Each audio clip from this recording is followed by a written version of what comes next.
procedures with little downtime, often covered by insurance. Call 1-800-NEW-LEGS or scan the QR code to schedule your vein screening today. Also streaming on social media, that includes Facebook.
Here for our city. The final is on Sunday, and who will play in that final? We'll find out today if it'll be Argentina or England, who's set to face each other at Atlanta Stadium. Spain has advanced to the final there on Sunday. But again, it's been a long time coming for these two teams, Argentina and England. They haven't played each other since 2005, and this is their 15th meeting. So it's an exciting time for these two countries and their soccer fans. The match at the Atlanta Stadium set to kick off at 3 p.m. today. So we know that the atmosphere is building outside of the stadium. You can see people there right now. Let's get out to our Ariel Onstadt, who is also outside the stadium. And Ariel, this rivalry between England and Argentina goes way beyond the soccer pitch. Jasmine, it does. We're talking 60 years of rivalry. This is just incredible. And we've seen fans from England, fans from Argentina coming out to the fan experience here. I'd like to let you take a look as we're awaiting the kickoff at 3 o'clock.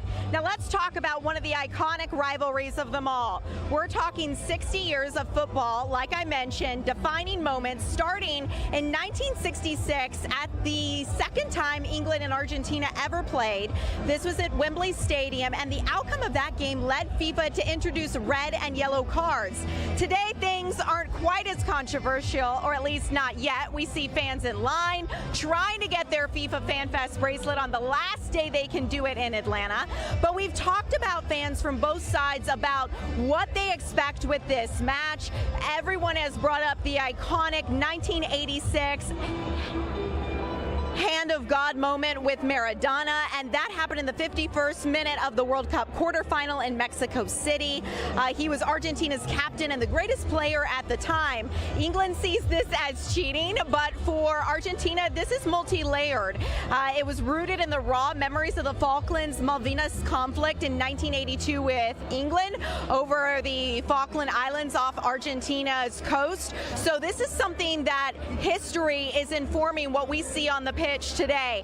Fans today have said that they support their teams, they want a great match, and they're ultimately hoping for the best outcome. Take a listen.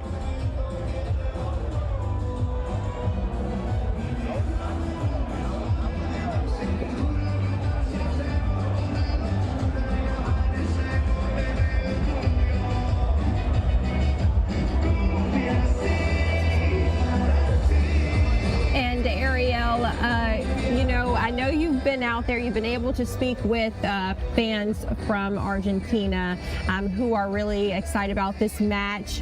And many people are predicting that they win. But, you know, talk about what will happen if England wins today.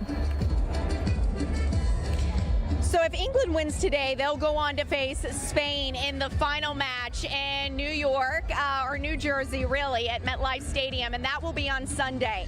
That is after there's a third-place match, and a lot of people may not realize this, but FIFA holds that third-place match between the losers of both semifinals to determine a true third-place finisher, if you will. So we are waiting to see who that will ultimately be. It could be England-Spain or Argentina-Spain. Either way, we're in for a historic final run to this FIFA World Cup. Jasmyn. All right, Ariel, thanks so much for joining us to talk about this. So we'll check in with you a little bit later today. Guys, let's go ahead and take a look at outside at downtown Atlanta or at the Atlanta Stadium there. Again, you see a lot of people out there trying to make their way into the stadium. That match starting at 3 p.m. today. The weather's looking okay right now, but we have been seeing rain in our area for the past few days. So let's bring in our meteorologist, Lauren Robinson. She has a look at your forecast for today. Yeah, well, today we're going to see fewer showers than what we have been seeing the last few days. So that's good news there, but that doesn't mean we're completely dry either. So you do want to watch out for maybe an isolated shower or maybe a pop-up storm as we move through later this afternoon. But first, let's go ahead and take a look at our temperatures, because I think that's going to be the bigger factor this afternoon. Of course, you do have that rain and isolated storm chance, but that's going to affect some.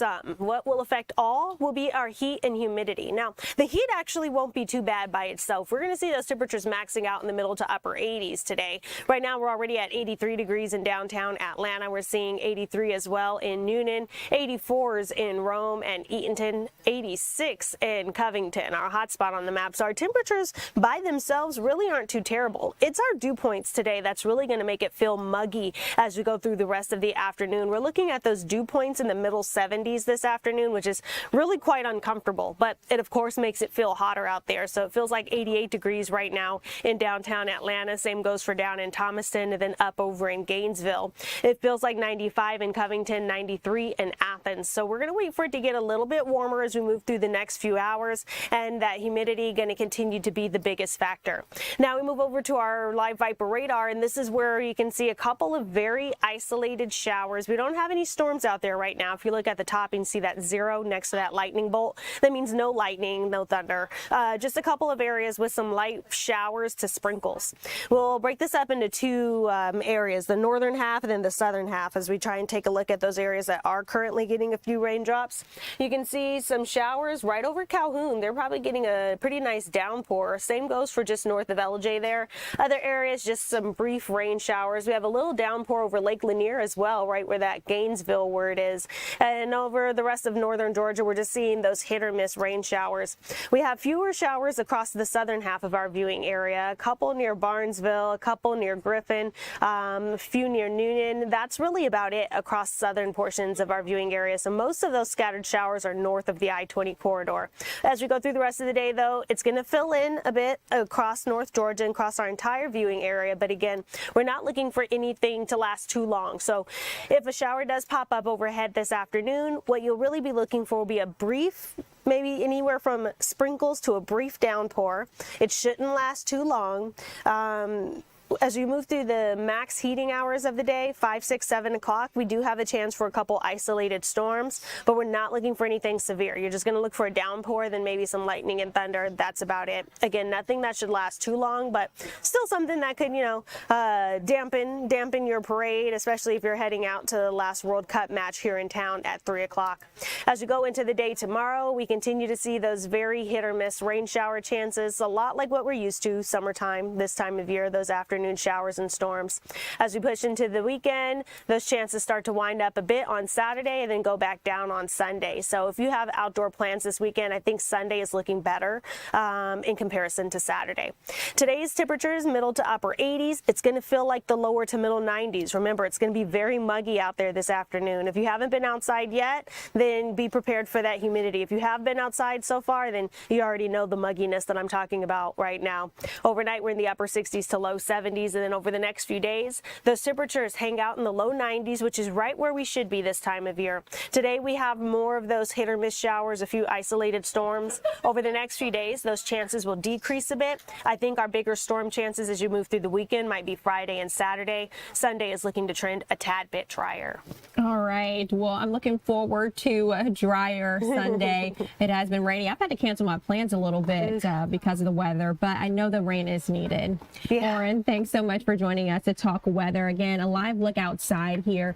Time right now is 1:10. When we return here on Fox Local, we will take a look at the Vine City MARTA station and all the activity happening there.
Welcome back to our news conversation here on Fox Local. I'm Jasmyn Cornell. Thanks so much for joining us. We've been talking about the World Cup semifinal match happening today at Atlanta Stadium. That is set to start at 3 p.m. Many fans are making their way to the stadium or to the FIFA Fan Festival that opened at noon today, and they're taking the MARTA to get there. Our Eli Jordan is live at the Vine City MARTA station, and Eli, it has been a party out there every time Atlanta has held a World Cup match. And so I know you've been able to talk to the DJ out there who is just, adding on to the festivities and welcoming in the visitors. Yeah, I have, and every time I come out here, DJs have been setting up. It's been real nice and all that. But Vine City, this is where game goers disembark and they get to see the Atlanta Stadium as they come walking out. But also setting the tone is DJ Souls right there at EZ Monroe, and they've been out here every day for each game day, and it's been really cool. They've been playing some really good tunes, not only for the game goers, but also too for the MARTA police and all the MARTA workers and for the reporters out here. And I am with DJ Souls. Hey, DJ Souls, how you doing, man? Doing great, Happy to be here. Hey, so you've been DJing for about 25 years. Have you ever had a gig like this? Nothing like this. This is unbelievable. The whole world's coming to Atlanta And so, I mean, you've been out here for every game day and all that. What kind of reaction have you been getting from people? This beautiful energy, just little moments of dancing and smiling and celebrating being together around a beautiful sport. How important is it to set the tone, I guess, for game goers as they disembark and see an Atlanta Stadium for the first time? I think it's essential, you know, and I want to say thank you to MARTA for allowing artists and sponsoring artists to bring some good energy to the game and to the World Cup. And so, get this straight though, I mean, you didn't just hop up out here on your own. MARTA approached you, correct? Yeah, we got hired by MARTA to bring the vibes, and you know, Easy Monroe, my partner in DJing and partner in life, the love of my life, is holding it down, and I couldn't do it without her. And you know, you bring out your old setup. You got your house plants out here. You got your incense out here. And of course, you got your table out here and your fan, and you got your cooler and stuff. And even your dad Terrell came out here. Yeah, that's right.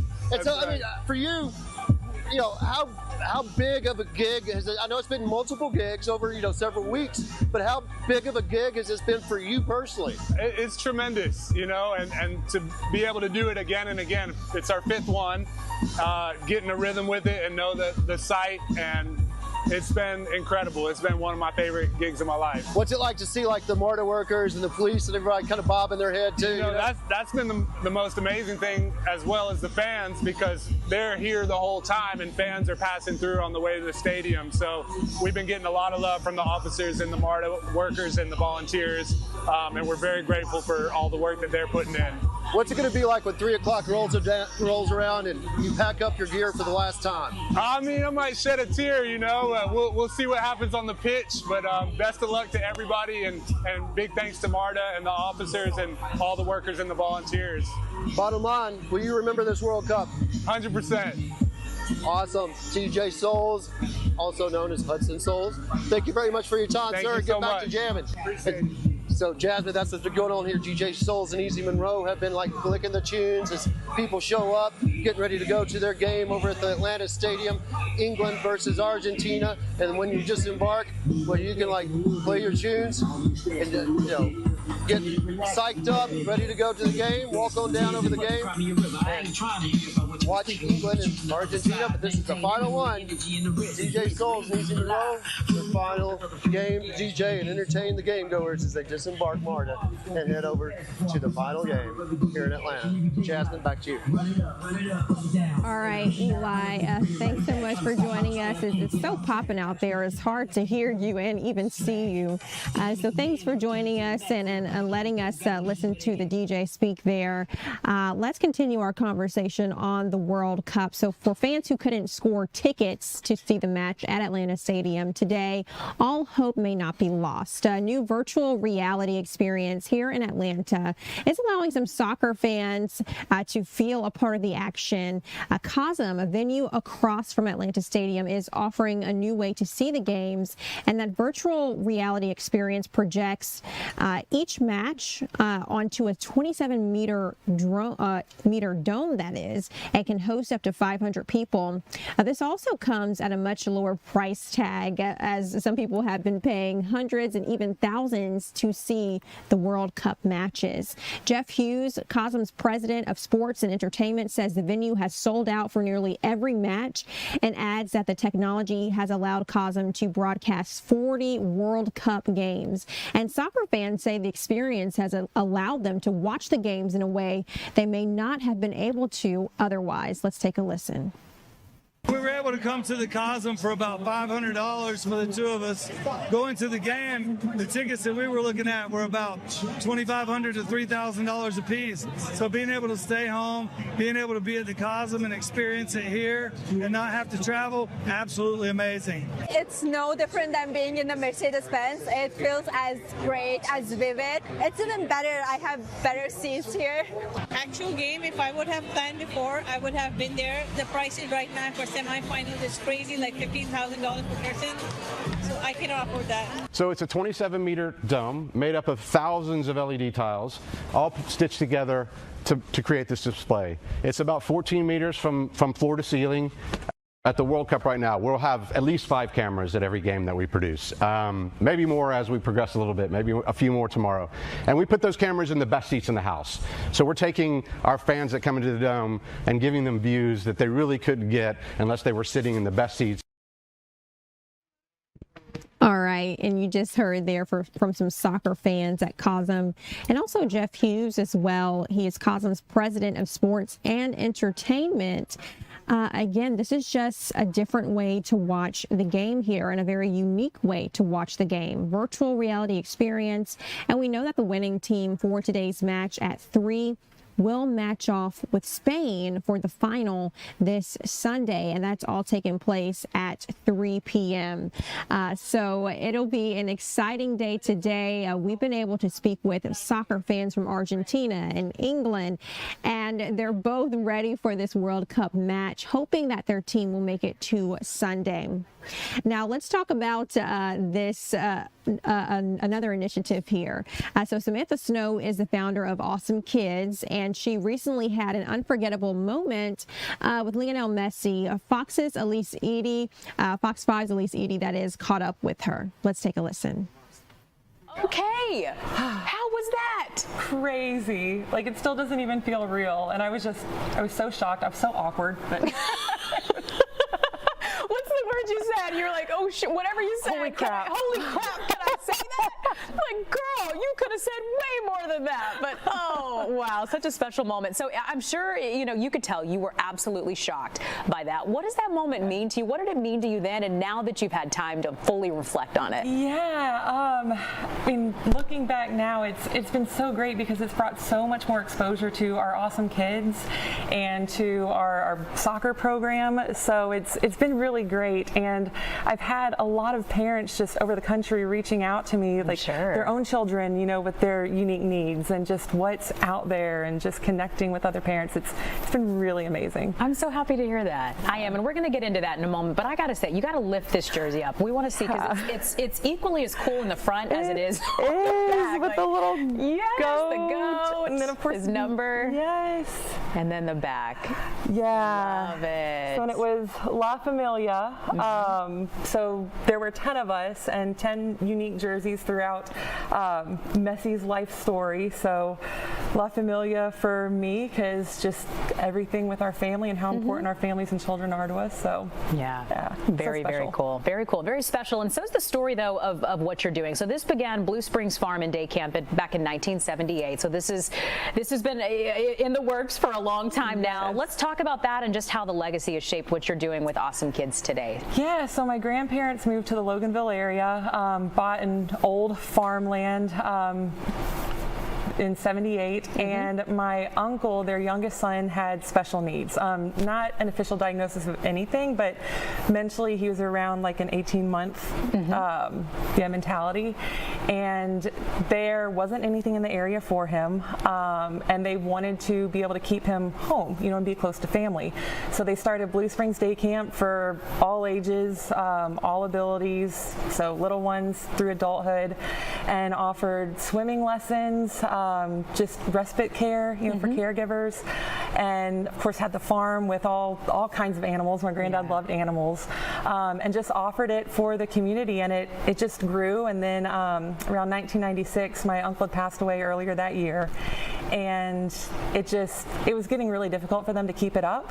But that was also the same year that I was into soccer and playing, and my parents were in it, and the Olympics were in Atlanta, and all the soccer games were in Athens, so like 45 minutes from home. So we were at the games, and that's when my parents really caught the soccer bug. They were at the final when the women won the gold medal. Oh my gosh! Yes, so that was very cool. And then they're like, let's just do soccer here. We've got the space. Yeah. So cleared out a sheep field, and my granddad called it Sam's Field, and that was our first soccer field. Started with like 100 kids playing, and now we're over 1,100 kids playing each season in the fall and spring. Yeah, and then it's just gone from there, and that's where my son plays now. So my daughter played a little bit, but soccer's not her thing. But she tried. She had the opportunity to give it a go. Yes, she did. That's what it's about. Yeah, it is. That's what it's about. And what's been so cool about this too is obviously the story, the family history, the reason that you are so involved in this as well. But then you went on to create other programs, Awesome Santa as well. I mean, I just feel like you're doing such an amazing job of expanding everything. Yeah, and Awesome Santa started when we moved back up here. My husband daughter and I moved back up because with her diagnosis, we just needed to be closer to family. And I always knew I wanted to come back and help run the soccer club with my parents one day. We just weren't expecting so soon. But we were looking like at the sensory Santas because my daughter loves Santa, loves Christmas. Not a girl. And everything that was offered was like so far away, super early morning slots and only a few minutes long. And I was just complaining to my mom. I was like, this stinks. Like, we need something. She's like, well, let's just do our own. So it was actually very cool because my cousin, who used to teach children with special needs in public school, he's our Santa. And but so we called him. We're like, Jason, do you want to be Santa? And he's wearing the same Santa suit that our granddad wore. So the one who started, the How farm. Cool is that? Yes, because he would always be Santa as well for the kids. Of so course. yeah, we started it. 2016 was our first year, and then last year we had to offer 2 days because we just have so many families that are coming now. But they get 10 minutes uninterrupted. It's in one of our buildings at the soccer facility, so very nice and calm. My dad takes all the pictures, so they get all these awesome pictures, you know, with what their an experience kids, and they get presents. Yeah, so. I'm sure it means a lot to them and to their families as well. It does. So it's one of my favorites. Well, what a treat to have you here. Congratulations on this. What a catalyst. I mean, it's only up from here. Where do you go from? It's only up. You Jersey swap with Lionel Messi. So, Samantha, thank you for coming in, for sharing your story. And in just a moment, we're going to tell folks how they can get involved in this as well. But such a treat. And I think we know who you're cheering for today because of this, right? Yeah, I got to go with Argentina. Yeah. No way. Samantha Snow, founder of Awesome Kids, hanging with us today. And to learn more about Awesome Soccer and the programs that Samantha was sharing with us, you can head to their website, awesomekidsinc.com/awesomesoccer. We'll share a link on our website, fox5atlanta.com. Just look under the Good Day section. All right, sounds good. A great initiative there, Awesome Kids, and you can go over to our website to learn more about Awesome Soccer. Time right now is 1:26 here on Fox Local. When we return, we'll continue our coverage of the World Cup.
Welcome back here to Fox Local, to our news conversation, a little bit different from your traditional broadcast show. We can monitor your comments here in real time. So thanks for joining us and watching us on Fox Local and on social media, whether that's Facebook or YouTube or Instagram. Thanks so much for joining us. It's match day here in Atlanta. Let's talk about what happened yesterday. Spain advancing to the final round, which is on Sunday. Their fans are celebrating big. Let's take a listen.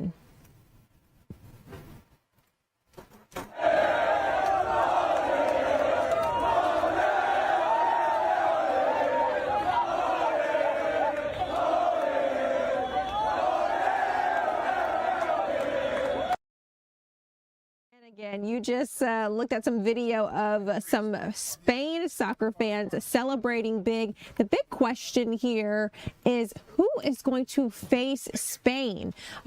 In just a few hours, we'll know the answer to that, with England and Argentina facing off in a big showdown here in the city of Atlanta.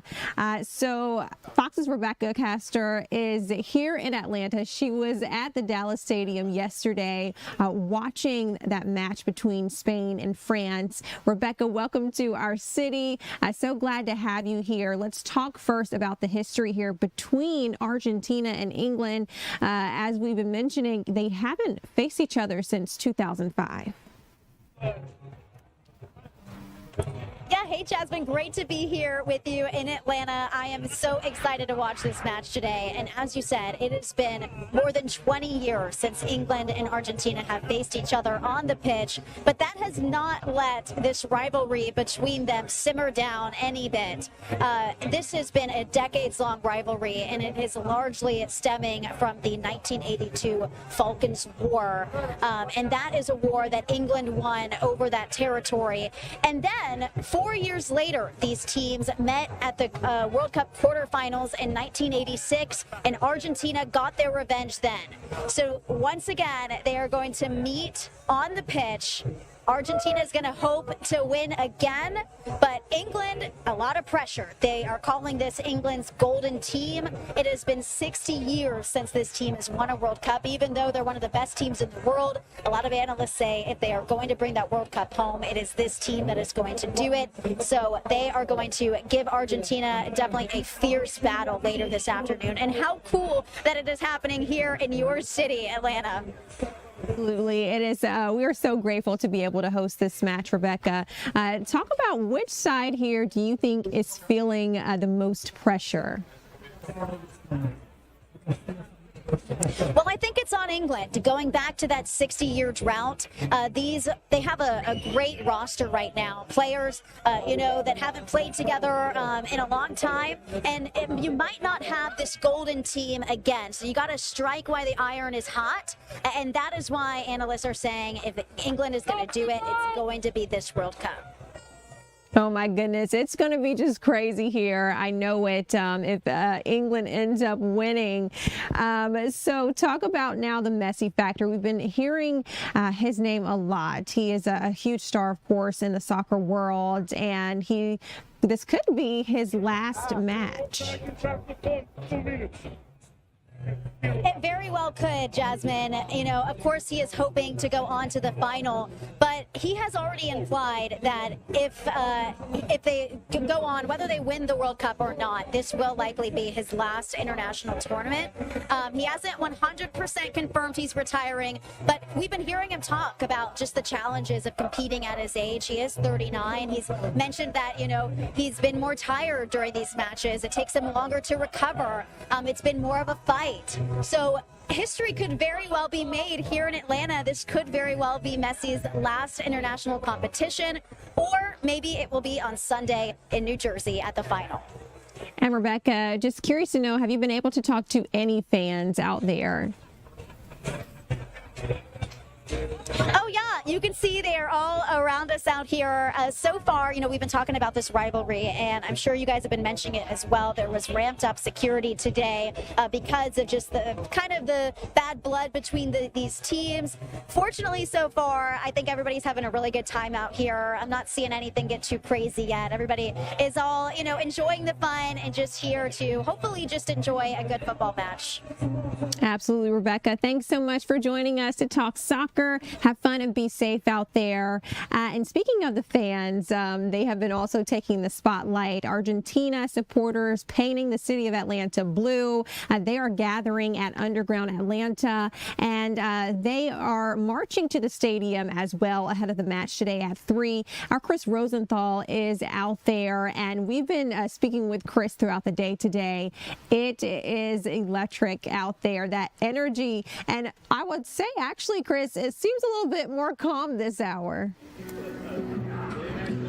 A little bit more calm, so I'm here at Underground, and a lot of the Argentina fans are already getting ready, lining up, getting their place in front of the big TV screen to watch the game that is coming up at 3, already getting their place here. But the fans a little bit earlier, around 1 o'clock, left from here and went on the march about a half mile or so over to Atlanta Stadium, and it was a lively, electric atmosphere. So those fans were just excited. Many of those fans had tickets and just couldn't wait to get into the stadium. Now a lot of those fans now have come back here. The ones that without tickets have come back here to watch the game here at Underground Atlanta.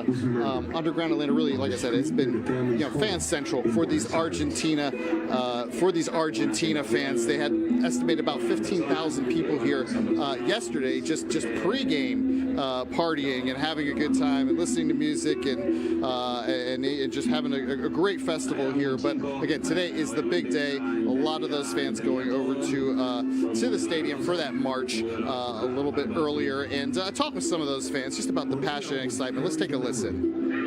Did you come all the way from Argentina? Yes, sir. I'm from Cordova. Oh, wow. So do you have tickets to the game? Yes, sir. I'm about to walk in right now. Oh, wow. So tell me about the passion. For those of us that don't maybe understand it, tell me about the passion that Argentina fans have. Man, it's a passion that you can never understand unless you're part of it. People sell their homes, people sell their cars just to be here right now. Today we will win 2-0 to England again, and we will win the final game against Spain on Sunday. 1-0 with the Messi goal. Messi will score in the final game. Tell me about the passion your Argentina fans have here. I think it's natural. It's something that is inside us. We like to celebrate with our people. We go all together to the stadium. It's like when you watch a game in Argentina or in any place in the world, it's like a celebration. You try to gather with all your people and go together to the stadium. So that's key for us. Yeah, these fans, they seem a little bit calm now, maybe a bit of the calm before the storm, before this game gets going. I've watched them watch these games before, and they get really fired up once it gets going. And, weather looks nice now. They say they will be out here, rain or shine, and whatever happens, the party will continue. After the game, they'll have more music, more concerts, more food, and this will just continue well into the evening here at Underground Atlanta. And, Chris, you've been at Underground Atlanta a few times now during the World Cup. So have you noticed anything different in the atmosphere? I think the atmosphere for today, it's always been electric, like you said. I think that's a great word for it. But today, even more so, even more people, just even more enthusiasm today. And so early. I mean, they were gathering here by, 10, 11 o'clock in the morning. So, but can't wait to see what it looks like once the game actually gets started. And I'm expecting a lot of enthusiasm and passion like those fans were talking about. All right, Chris, thanks so much for joining us to talk about this. We'll check in with you a little bit later this afternoon. Guys, we just talked about Argentina soccer fans. Let's talk about England's supporters who have once again painted the streets of Atlanta red and white, bringing their own songs and unmatched energy here to the city. Our Maria Guzman is at Founders Green with fans capturing the emotion of the Three Lions' biggest supporters. Maria, so excited to speak with you. I know last hour we saw you speak to a fan who knew some soccer tricks. Yes, and I'm here now with the English takeover. I mean, just look at all my new friends I've made, and they have a song.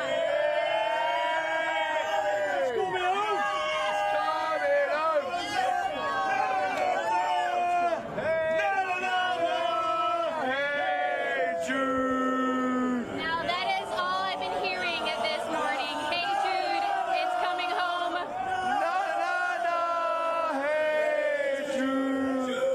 Now Luke, I want you to show people what you're holding on here. It's the breakfast of champions, people. The breakfast of champions. That's all it is right there. Until what time did you start this morning? Oh, like 9 a.m. I think. Yeah, 9 a.m. Woke up, 7 o'clock, showered, got downtown Atlanta, slamming the Michelob Ultras. Football's coming home. Argentina stand no chance.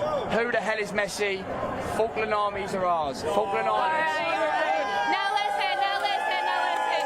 I need to ask you, what makes the English fandom so special, so unique and different compared to the other? We'll go anywhere. You take us anywhere. We'll go Kenya. We'll go anywhere. We'll go anywhere. You know, we are English. We might be small. We might be a united island, but we are the English. You know, you can't beat England. United Kingdom. Football's coming home. We invented this. We started it. We're gonna finish it.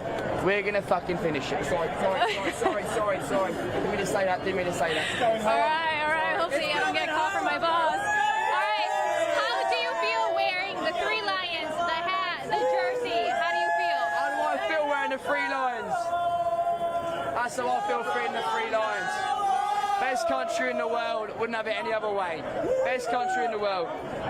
Win or lose? How are you going to end the night? How are you going to feel after the match is over? Win or lose? Win or lose. Okay, the famous saying is win or lose, we booze. But if we lose, I will be heartbroken. But if we win, could be the best day of my life. But if we win, we've still got one more game to go. You can't knock Spain. Can't knock them, sadly. But football's coming home. Up the Three Lions. It's coming home! It's coming home. It's coming home. After this, where are you guys heading? After right here? We are going straight to Mercedes-Benz Stadium to watch England take down Argentina. Because who is Messi? Messi's no one. Big Dan Burn, Jude Bellingham, Harry Kane. That's what we do. What do you expect walking into? How do you expect the energy there? The energy, electric. That's what I think, electric. There won't be everything England brings to a game is energy. You know, we bring pride, we bring patriotism. You know, we bring it all. Football's coming home. You know, it's going to be electric. Win or lose, from the get-go, that national anthem is being sung from the top of my lungs. Now give me your chant or your song. What's the song?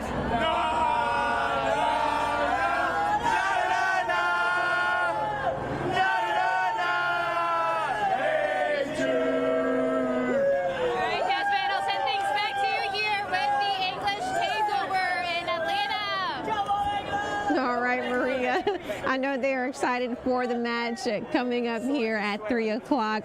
You all have fun out there and be safe.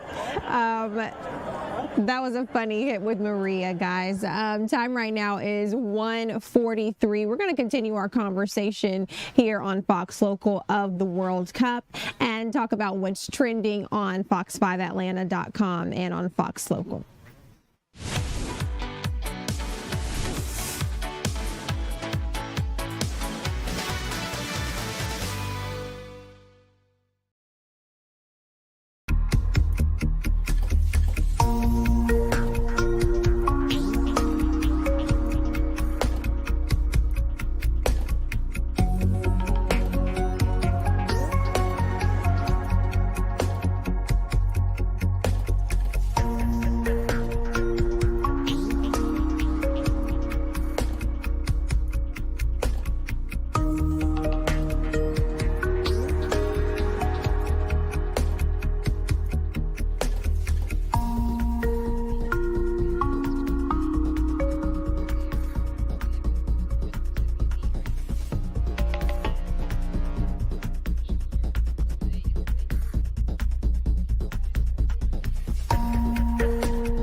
Welcome back here to our news conversation here on Fox Local. Let's talk about what's trending on Fox Local and on fox5atlanta.com. And we're going to bring in our digital content creator, Janae C. Oliver. She has a look at those stories. Janae, thanks so much for joining us to talk about what's trending here. These are the stories that people are clicking on the most. Happy to be here. Yes. Hey, Jasmine. Hey, so let's get into this first one. So this is not World Cup related. We've been talking a lot about the World Cup, the fan festival, and all things associated with it. But let's get into this story that is new. 2 people arrested at a Brookhaven massage parlor. Yes, our first story covers a complaint about a Brookhaven massage business turned into a police investigation that ended with 2 arrests. Investigators say a 65-year-old was allegedly practicing massage therapy without a current or provisional license. The business owner, on the other hand, is accused of employing an unlicensed therapist. Police aren't saying what sparked the original complaint, but the investigation is still ongoing. Okay, so we'll see what comes out of this story here out of Brookhaven. We've seen some stories similar to this involving massage businesses, with workers there getting arrested. So we'll see what happens here with this story. Let's move forward and talk about the World Cup again here. Ludacris performed yesterday at the fan festival, but if people missed it, they still have a chance to see him perform. Yes.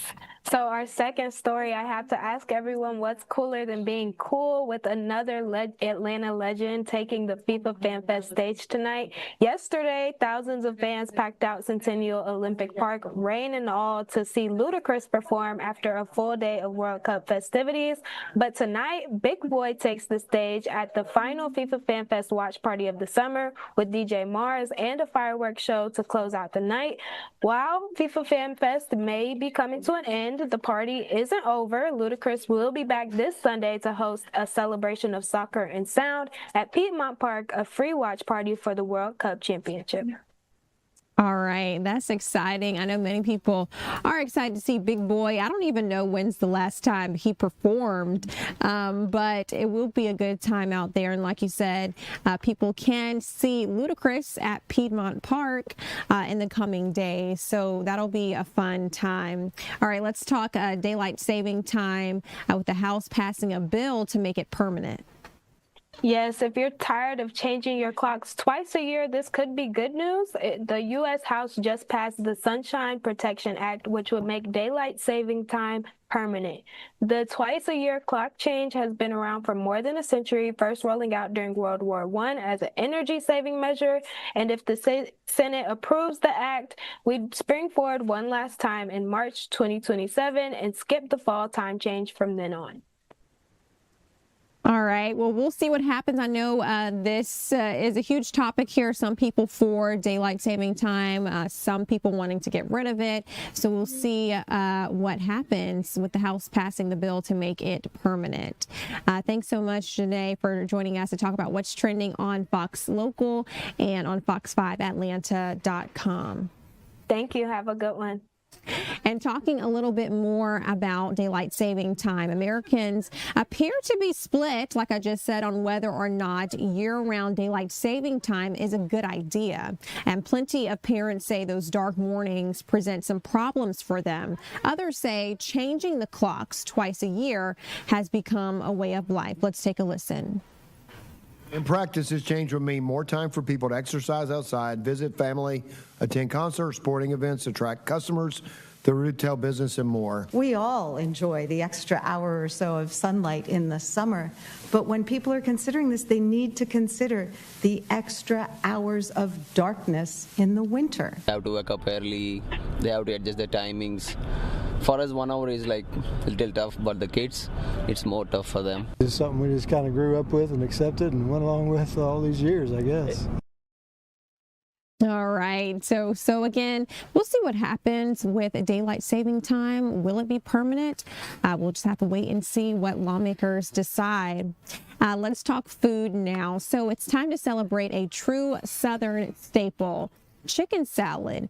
And I'm curious to know in the comments if you like chicken salad or what you put in your chicken salad. I know some people like to throw in grapes and walnuts. Some people like to make it savory. So just let us know here in the comments. But tomorrow is National Chicken Salad Day, and our Alex Whitler has more with Marie Bishop. We were just talking in the commercial break about how chicken salad is really great, but you as a kid didn't think so. Yeah, if you could believe it or not, it was like the leftover thing that I never wanted. And then I went to Auburn for college, which is where Chicken Salad Chick was founded, before we are who we are today, and fell in love with it. And here I am talking about chicken salad on TV now. Yeah. Isn't it funny how life works? It sure is. Well, awesome. I see that you guys did me a solid and you didn't bring me any real bread. I love that. Tell me about these scoops that you've got. Yes, so Chicken Salad Chick, we serve 12 varieties of chicken salad. You can have it as a scoop or a sandwich. To celebrate National Chicken Salad Day, we decided we would celebrate the scoop because it is about the food, the chicken salad. You can decide what your favorite flavor is and declare it on National Chicken Salad Day. So we're super excited about all of that. People like it with crackers. Yeah. Everything. I like it on a croissant, but I'm not going to think about that right now. I'm trying to be better. But I do want to point out that this is a big deal that chicken salad is being recognized in this way. I think this is the first time ever that it's getting its own national day. Yes, this is the inaugural National Chicken Salad Day. So it will be the third Thursday in July moving forward. So we're kicking it off tomorrow, July 16th.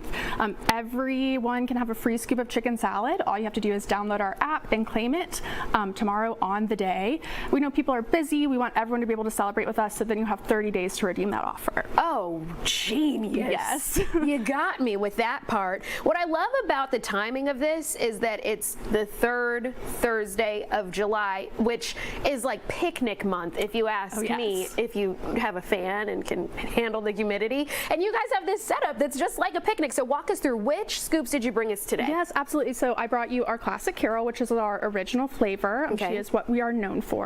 And then I told you we have 12 varieties. We also bring in a rotating variety seasonally. So here I have, it's called Maui Mama. Ooh. It has pineapples, bacon, and jalapenos in it. Oh my gosh. I would have never thought to put that combination in chicken salad. It is fantastic. It is spicy, it is sweet, a little bit of savory with the bacon in it. So it is a hit. And it is here for the rest of summer. So get it while you can. And then our other flavors we brought are some fan favorites. So Fancy Nancy, this is a classic version. Grapes, apples, and pecans. And that's how I like it. Yes. Yeah. And then Lauren's lemon basil up here, which is fresh basil, lemon, and pecans. Beautiful. Okay, so if there's one that you think I should try, I already know where I'm leaning, but I would like to hear from an expert. Which one do you think I should try today? I think you should try Maui Mama if you're adventurous. Yeah. But if you're a beginner, you can always start with Classic Carol. Oh, girl, I am no beginner when it comes to chicken salad. But I will go ahead and grab a little piece of this Maui Mama. One more time, we said pineapple, bacon, and jalapeno. That is crazy. It is. It is crazy. We have different flavors all year round. We listen to our guests and what they like to try, and so you can declare Maui Mama your favorite flavor tomorrow, National Chicken Salad Day. That I just taste the bacon so clearly. They're telling me to wrap it up, but you guys, as the people on TikTok would say, you got to get you one of these. Thank you so much. We appreciate your time. Thank you for having us. You can celebrate National Chicken Salad Day with Chicken Salad Chick at the Woodstock Restaurant. We'll share more information on our website, fox5atlanta.com. Just go to the Good Day tab and click on today's viewer information link. All right, National Chicken Salad Day tomorrow. Stop by Chicken Salad Chick if you like them. And I was just talking about some of the types of chicken salad that I like. I like savory. I don't want nuts and fruit or none of that in my chicken salad. But Chicken Salad Chick is delicious. But let's talk about the World Cup really quickly here. So we will be hosting a special called Matchday Atlanta, and you can hear all things World Cup from our sports team. So that will be tonight at 6:30. And so if you have any questions, definitely watch that. We had a show at noon today, and it was just a great show with our sports team. Again, that is happening at 6:30 p.m. tonight, and you can catch that with our Fox 5 sports team, again covering everything you need to know World Cup. And now you're taking a live look at the FIFA Fan Festival. Thousands of people gathering there for the match, but don't go anywhere. Our World Cup coverage continues right at 2 with our Tyler Fingert.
And here we go at 2 o'clock. Thanks so much for joining us for Fox 5 News Live. I'm Tyler Finger. We have a jam-packed show today, but I do want to mention that your voice is part of today's coverage as we talk about the final FIFA World Cup match here in the city of Atlanta. So join us in the comments on Facebook, Instagram, YouTube, and TikTok, and we'll try to answer your questions. If you have anything you want to say, just sound off in the comments, and we'll try to get to them here during this show. Let's see if we can take a live look from Atlanta Stadium. The world has come to our city once again for our final World Cup match of this tournament, and it is a big one as Argentina takes on England in the semifinal. Fans are beginning to pack the stadium for what's expected to be a great match on the pitch. You can just see all the small little tiny ants essentially getting ready to walk into the stadium, and I'm sure right now it is already packed inside. Right now we are counting down to the World Cup. Let's see if we can look at our countdown clock as we get ready for this what is expected to be a fantastic match in just under an hour here. We are obviously excited for this. There's the countdown clock. 58 minutes left until kickoff inside of Atlanta Stadium. From the fans to the festivities to the final preparations, we have got you covered from across the city. And as we continue on, let's see if we can talk about what is going to be an exciting matchup inside of Atlanta Stadium. The stakes couldn't be higher for England and Argentina as they are hoping for a shot at the World Cup trophy. Let's start with Fox 5 Sports reporter Rafael de los Santos, who joins us live just outside of the stadium to break down the semifinal match and what to watch out for during this big match between these two soccer powerhouses. Rafael, good to see you. Likewise, Tyler, as you said, an hour away from kickoff, more fans are starting to head inside to the stadium rather than come out here to the fan zone where we have been all morning. But yes, so much to look for in this game. When you look at Argentina, you could talk about the fact that this could be Messi's last World Cup game ever. The pressure that is on Messi's shoulders when it comes to Maradona's legacy, when it comes to his country, when it comes to the fact that all 10 players around him will be playing for the one in number 10, the one with the captain's armband, the little boy from Rosario, Argentina, that has been the myth, the man, the legend for Argentina for so long. And when it comes to England, same thing. It's a two-headed monster at the moment, right? You have Jude Bellingham, you have Harry Kane, both with 6 goals in the tournament, have been absolutely outstanding teams that have gone into overtime, that have headed into very tough games that they've pulled out. England beating Mexico, beating Norway, Argentina beating Cape Verde, beating teams like Algeria in the group stage, beating teams like Switzerland, even though they were up a man in overtime. This one should be nothing short of what we've seen, not only in this World Cup, but what we've seen in Atlanta. And Rafael, yesterday, I mean, whoever wins today will take on Spain in the World Cup final on Sunday.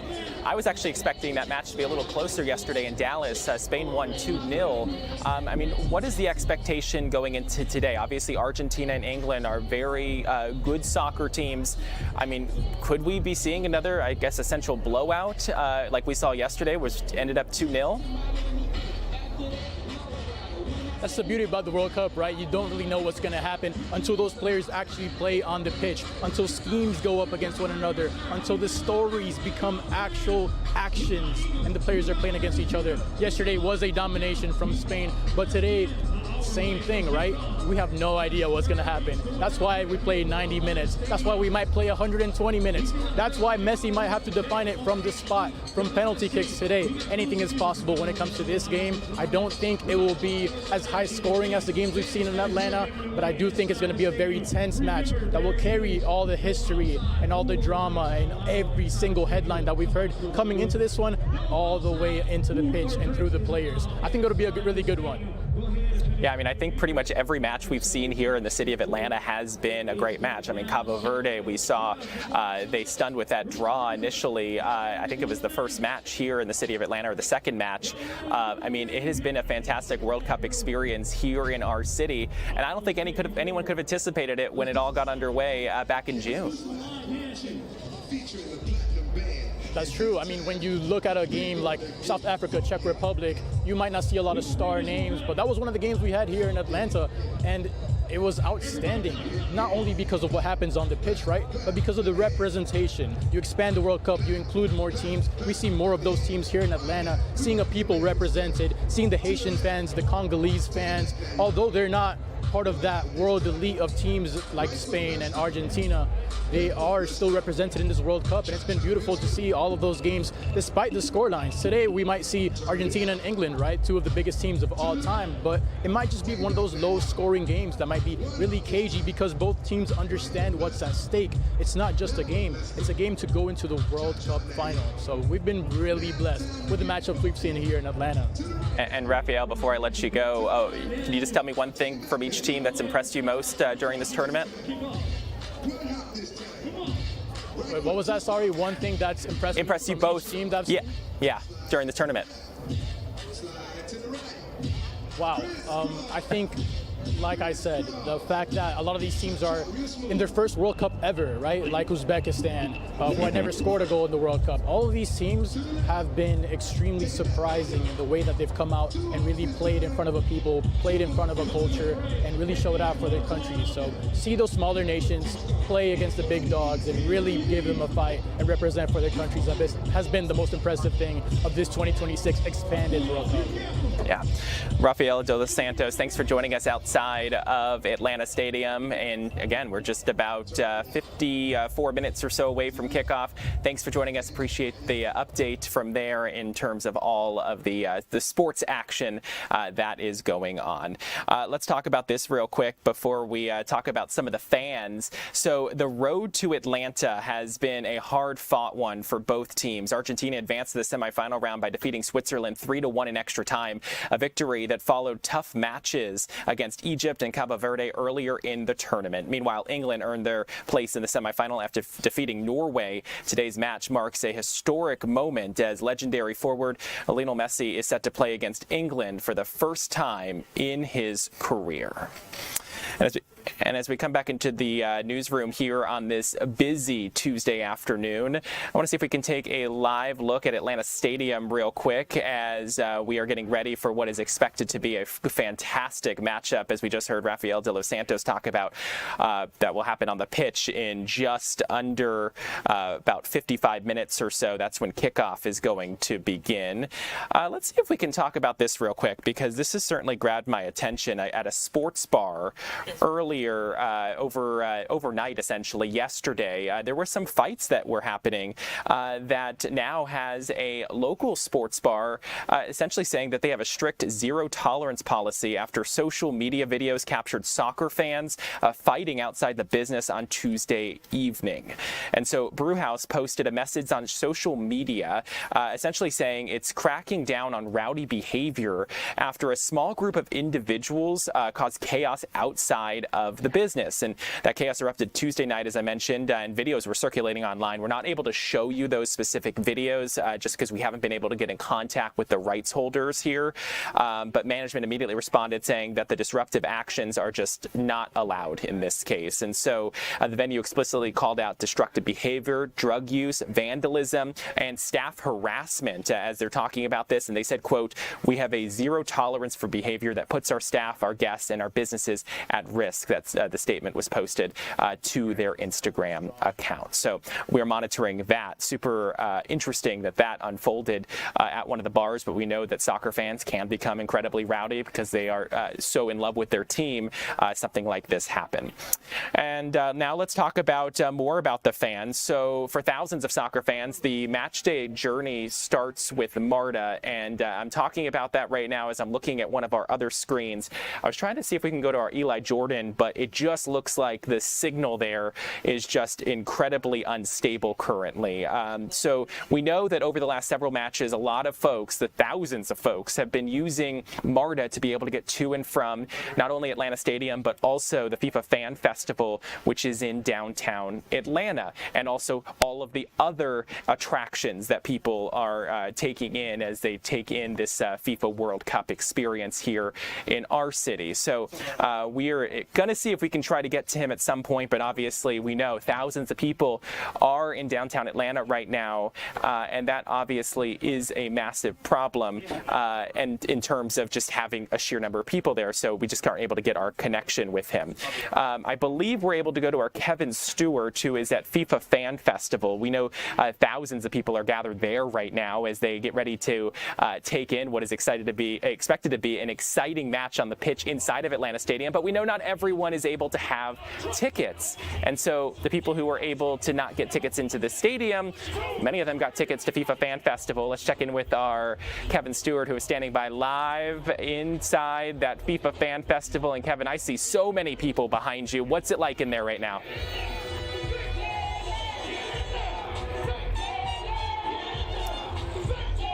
Kevin, can you hear me?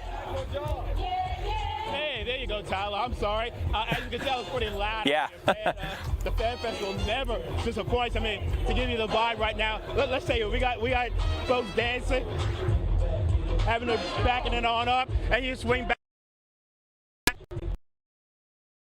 You got people dancing and enjoying themselves for real. As you can also tell by this crowd, Argentina clearly is a fan favorite here. Folks wearing their white and blue striped jerseys. This has been an incredible experience throughout the entire month. FIFA Fan Festival has been one of the most popular in all of North America. We've had FIFA Fan Festival all over host cities, from Mexico to Seattle, and Atlanta has been either number 1 or number 2 the entire time. We got a chance to talk to a lot of folks who've been here today and also outside, and trying to get a sense from people who visited our community, and they clearly say Atlanta has put its best foot forward. Very good. The city it's clean. It's I think the downtown is very pretty, and seeing all the people together, it's very nice. The food is good. I've been here last day. It was good, as you said, original Atlantic food, and it's a fun city, and I'm sure I'll be back again. Yeah, I enjoyed it. I went to the aquarium, which was great. I went to Coca-Cola, and now I'm going to the Martin Luther King, or the third museum before the game. Now, why did you choose Waffle House? Oh, well, we just find out it's amazing, but people say when there's a lot of line, you have to go and try.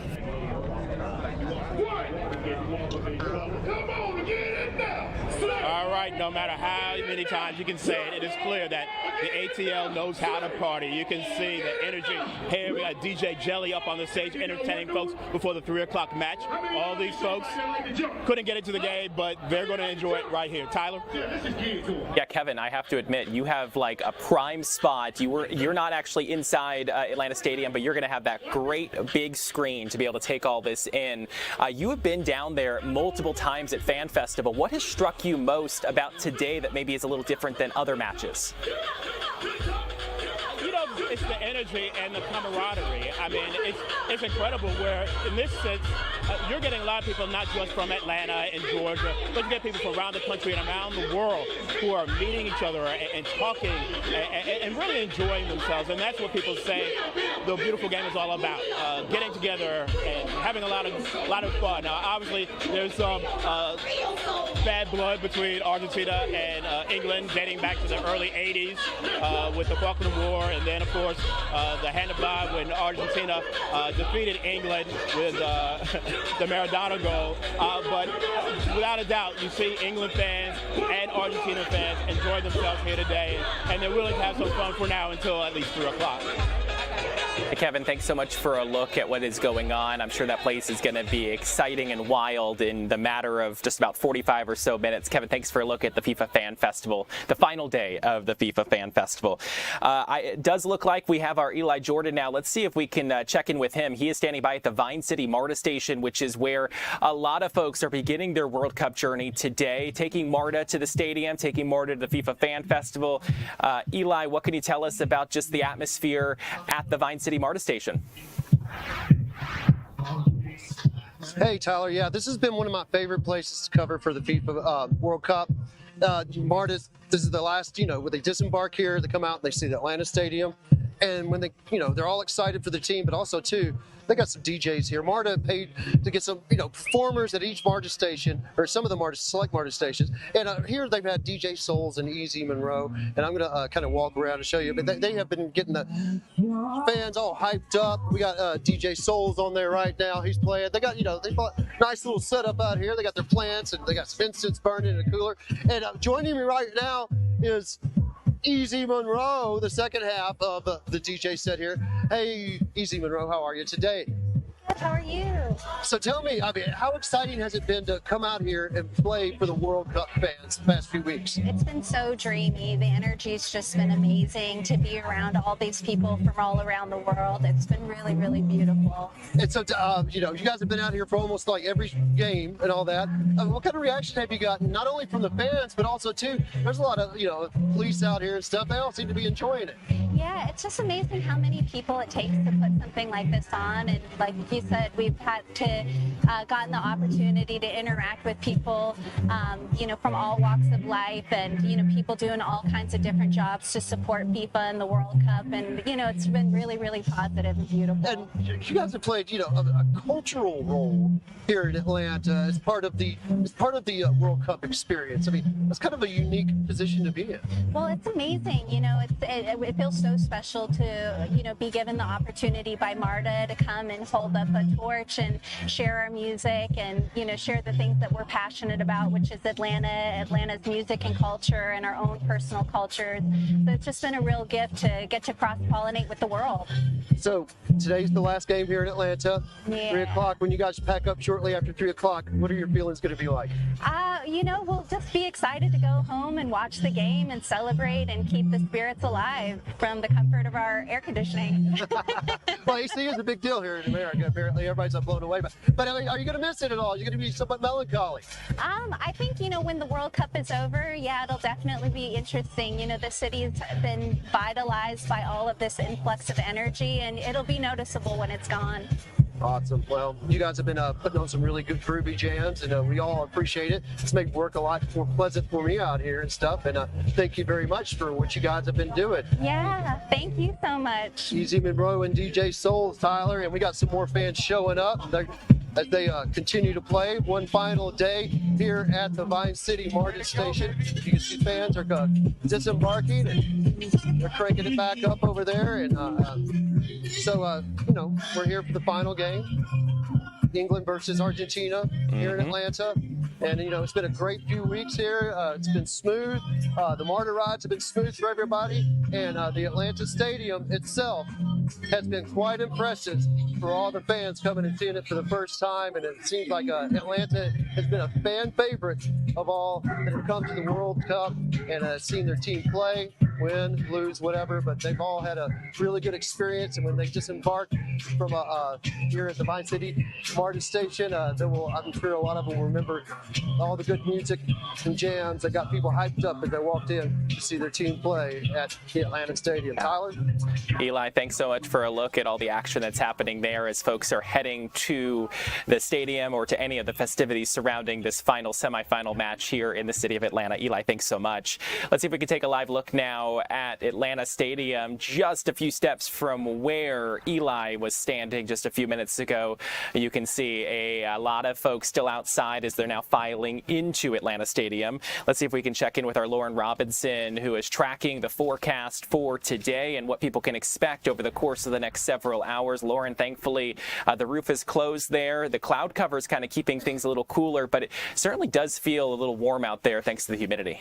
Yeah, it's pretty warm and muggy out there, and it's going to stay that way really through the next few months, honestly speaking, in the middle of the summer in the south. But as we take another look at Atlanta Stadium, things are really starting to pack in. You can see all of the spectators starting to make their way in to root on their team in our final match here in Atlanta. As we move through the rest of the day, we're going to stay mostly dry, but only mostly. We are expecting some hit or miss showers, maybe an isolated storm. A couple of those showers and storms could pop their way up right right over the stadium. So that's where we want to watch out for that risk. But any sort of storm that pops up overhead really isn't looking to last too long. Just dump some water and then move on out. So that's the good news there. At the moment, we're still pretty dry, at least at the airport. Quite a bit of cloud cover, 86 degrees. But with dew points in the lower to middle 70s, it's going to feel very sticky, very muggy out there. We have light winds coming in from the west-northwest at 7 miles per hour. Those winds aren't going to cool you down too much, unfortunately. And in the last 24 hours, we've received just under an inch of rain. But yesterday, as a total, we got just over an inch and a quarter. So we got a good amount of rain with those storms that pushed through yesterday. In the meantime, let's take a look at these temperatures all across North Georgia, where most of the area is in the middle to upper 80s. We're seeing 88s in Eatonton as well as in Covington, 86 in downtown Atlanta. Same goes for over in Athens and down in Thomaston. Even up north in the high country, we're pretty warm at 83 degrees up in Blairsville. But of course, these are just the air temperatures, which by themselves really aren't too bad. Staying in the 80s this time of year is actually below average, but it's that dew point that's going to get you. That's what makes it feel pretty hot out there. As we take a look at these heat indices all across North Georgia, it feels like 99 degrees in Covington, it feels like 95 in Eatonton, and it feels like 91 in downtown Atlanta, Athens, Griffin, Thomaston. So it's going to continue to be pretty warm as we go through the rest of the day. Now, let's move over to our Viper radar, where you can see, again, most of North Georgia is actually dry. Gloomy, but dry. You do want to watch for those pesky little pop-up showers, a few isolated storms, things we're used to this time of year, but could still, rain on your parade. As you take a look at where these storms are, you can see they're very brief, very isolated. So this is more of what I mean, where, yeah, these areas are getting a quick little downpour, but they're not going to last too long, and they're really not going to do too much damage. This is something to take note if you're near Lake Lanier. You don't want to be in the storm, or you don't want to be in the lake right now, because we do have a couple of showers overhead. They're not technically storms since we don't have any lightning or thunder, but still, you don't want to be in the water right now, unfortunately. Now, other areas getting these couple little downpours. As we zoom into Metro Atlanta, we're seeing a couple of little shower areas, one near Smyrna. We don't have a whole lot downtown, but you can't rule out maybe a couple of sprinkles anyway. And then as you go toward the south, we have some fewer showers, not quite as wet to the south, but we have a couple of little showers, one near McDonough. You can see pushing its way through Henry County, and then going down through Barnesville here, a couple in Thomaston and Greenville. They're pretty light out there. So as we go through the rest of the day, you're planning your Wednesday and maybe going out to watch our final local match. Well, we're going to look for those temperatures in the middle to upper 80s for our afternoon highs, some hit or miss showers, a few isolated storms. Don't let this make it look like it's going to be a washout, like it's going to be raining completely for all the way from 3 until 7 o'clock. That's not the case. This just means you have a chance for a shower or a storm overhead between these hours. And we can paint that picture more clearly as we take a look at our hour-by-hour forecast here. Through the rest of the afternoon into this evening, especially when we hit our max heating around 4, 5, 6 o'clock, that's where you could see a couple of storms pop up, and a couple of those could be around downtown Atlanta. So you do want to watch for those shower and storm chances. The good news, though, again, nothing is expected to last too long, and we're not expecting anything to become severe. Everything starts to die out by around dinner time. By the time we're heading to bed, we're going to be mostly dry. And as we take a look at the next few days, well, today we're going to stay in the 80s, and today we have the largest chance for a shower or storm overhead. But over the next few days, those temperatures rise back into the low 90s, which is right where we're supposed to be this time of year. But take a look, we only are looking at slight rain chances over the next few days. That means those very hit or miss isolated showers and storms. The largest chances being Friday and Saturday, but outside of that, we're looking to stay pretty warm and dry out there. Tyler. Lauren, thank you so much for the update on the forecast. And warm and dry sounds pretty good once we get into the weekend. Obviously, though, it's summer, so we have to be prepared for the humidity. Lauren, thanks so much for the update. We'll check in with you in a little bit. And as we continue on here on this Wednesday afternoon, I just want to remind you, if you're joining us here on Fox Local, that we have a big post-match show coming up here on Fox 5. And the Fox 5 sports team has you covered from the final whistle to the final analysis. And so after today's World Cup semifinal, you can tune into Matchday Atlanta tonight at 6 p.m. for complete coverage. You'll get highlights, instant reaction, post-game analysis, player sound, and a look ahead to what's next as the road to the World Cup final continues. DJ Shockley and Justin Felder will break everything down, all the big moments and everything you need to know from today's match as we look forward to Sunday. And as we get ready to head to break, I just want to show you we're just about 35 minutes or so away from kickoff inside of Atlanta Stadium. It's going to be an exciting matchup between England and Argentina, and we are tracking it all. We'll have more World Cup coverage when we come back.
And welcome back to Fox 5 News Live on this World Cup Wednesday. The time now 2:26. We're so glad you're sticking with us. Remember, we are live streaming on Facebook, Instagram, YouTube, and TikTok. So join us in the comments. We'll try to answer any questions you might have as we continue to talk all things World Cup ahead of the semifinal match here in the city of Atlanta. I want to take a look at some video that our general manager here at Fox 5, Bill Schneider, sent in to us just a short time ago. Look at that. Look how busy downtown Atlanta is. That's Hudson Grill.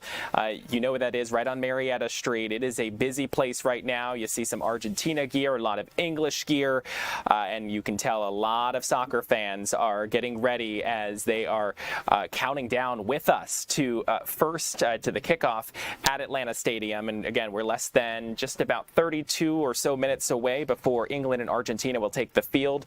Supporters from both countries are taking in the atmosphere, singing chants, waving flags, and soaking up the excitement surrounding today's World Cup semifinal. You can also see it looks like they're handing out yellow flags, it looks like, is what he had said when he sent this video in.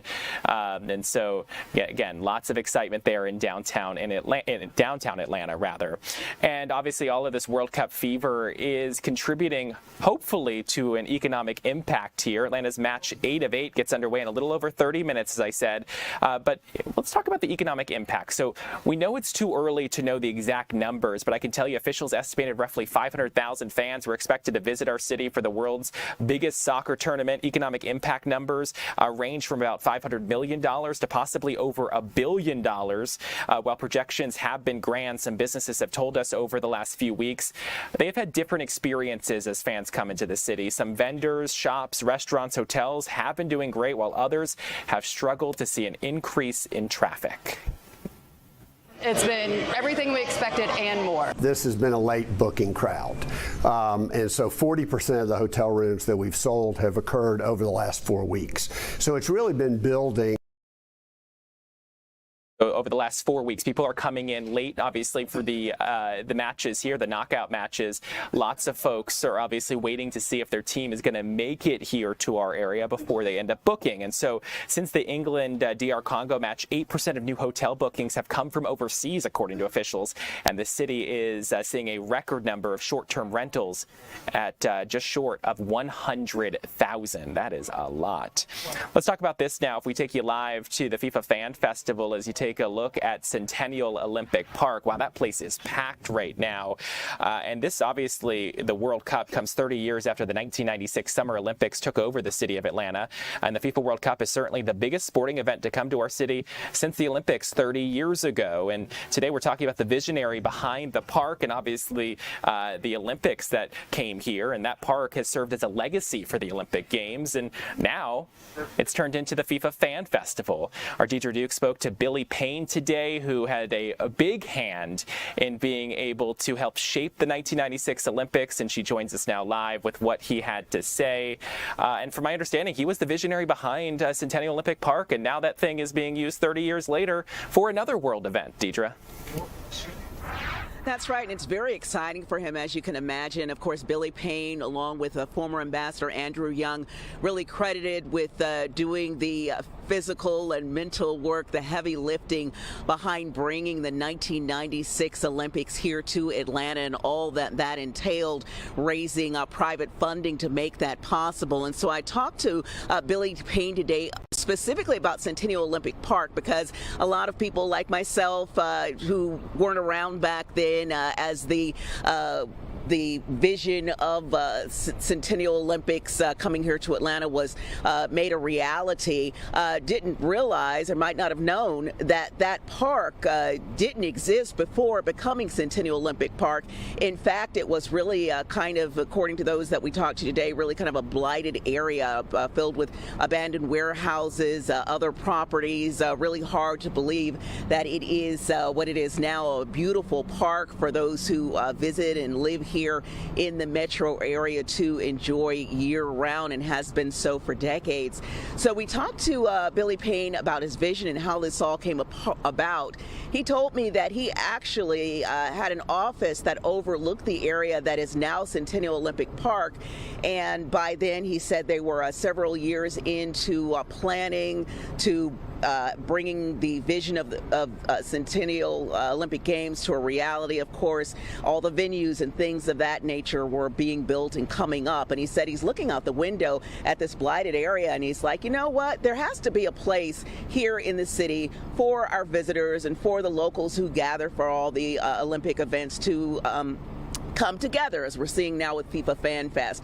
And really, there was nothing like that. And he said that those who organized the Olympic Games, who were behind it, looked at a couple of different areas, but he said nothing really would have worked. And so he said, hey, why not build a park here? Well, he said that those who were actually making all of this come about really initially thought he was crazy, because they had their hands full with so many things. And again, because the funding was private funding, they had to raise funds to make all of this happen. Those who were behind this were like, how are we going to get this done? Well, they did by drawing on corporate sponsors, and also looking to just the average person. Those who visit the park see that the paving bricks that line Centennial Park as you walk through the park, they have names of the people who purchased those bricks, like our managing editor there at Fox 5, Cal Calloway, who purchased those bricks, and their families' names are there and will be for generations to come. And so we talked to Mr. Payne about this, and here's what he had to say. Like most things, it was accidental. We were in the years in advance of the games, the many years we had to prepare. What are we going to do for this, this, and this? And the question about where are our guests going to go? Where is a gathering place? And we thought about some good places, but none of them had the adjacency to downtown and the stadiums and all the facilities, hotels and all that. And so I was in my office then, which was one of the high-rise buildings that overlooked what the park is now, and I was looking down there and just, out of the blue, just craziness, I said, well, let's just build a park. And what was the reaction? Well, I said it first, I think, to some of our Olympic lawyers, and they freaked out because they were all busy with what they were doing. And that is what we have today, just a beautiful park for all to enjoy. And Mr. Payne says that he's just really so proud of the part that he and so many others, because of course he does not take credit for it, all those who made it possible, and how it even today is just such a beautiful, wonderful area for all to enjoy. Now, he did say that he did manage to drive past there with his wife during one of the Fan Fest events. Said he didn't get out the car, but he said he really did enjoy seeing so many people, thousands of people out enjoying a Fan Fest some 30 years later, Tyler. Yeah, that's incredibly cool, and had no idea that he was behind it, and he just saw a blighted property. He was like, hey, let's do something with it. That is an incredibly unique story, and 30 years later, 3 decades later, it is still there, and it's being used for another global event, and maybe in 30 years from now, it'll be used once again for maybe the Olympics coming back to town, or maybe another FIFA World Cup. That's something that would be cool. Deidre, thanks so much. I do appreciate the history there, and super cool to learn about that. Let's see if we can take a look. We are counting down to the first kickoff here, or the kickoff here at Atlanta Stadium. Just about 24 minutes now until Argentina will take on England inside of Atlanta Stadium. We still have a lot more ahead here on Fox 5 News Live at 2 o'clock as we count down to kickoff. We're back in just 2 minutes.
And welcome back to Fox 5 News Live here at 2 o'clock. You're looking at the countdown on your screen. Just 22 minutes now until kickoff inside of Atlanta Stadium for our final match here, match 8 of 8, and also one of the final matches of this 2026 FIFA World Cup. And so right now fans are heading inside of Atlanta Stadium. They have been out there all morning and now into the afternoon long, and so has been our Ariel Onstad, and she joins us live. Ariel, kind of jealous that you get to be there for this, because this is not only a big moment for Atlanta as our final World Cup match, but also we're going to find out who's going to be heading to the final on Sunday.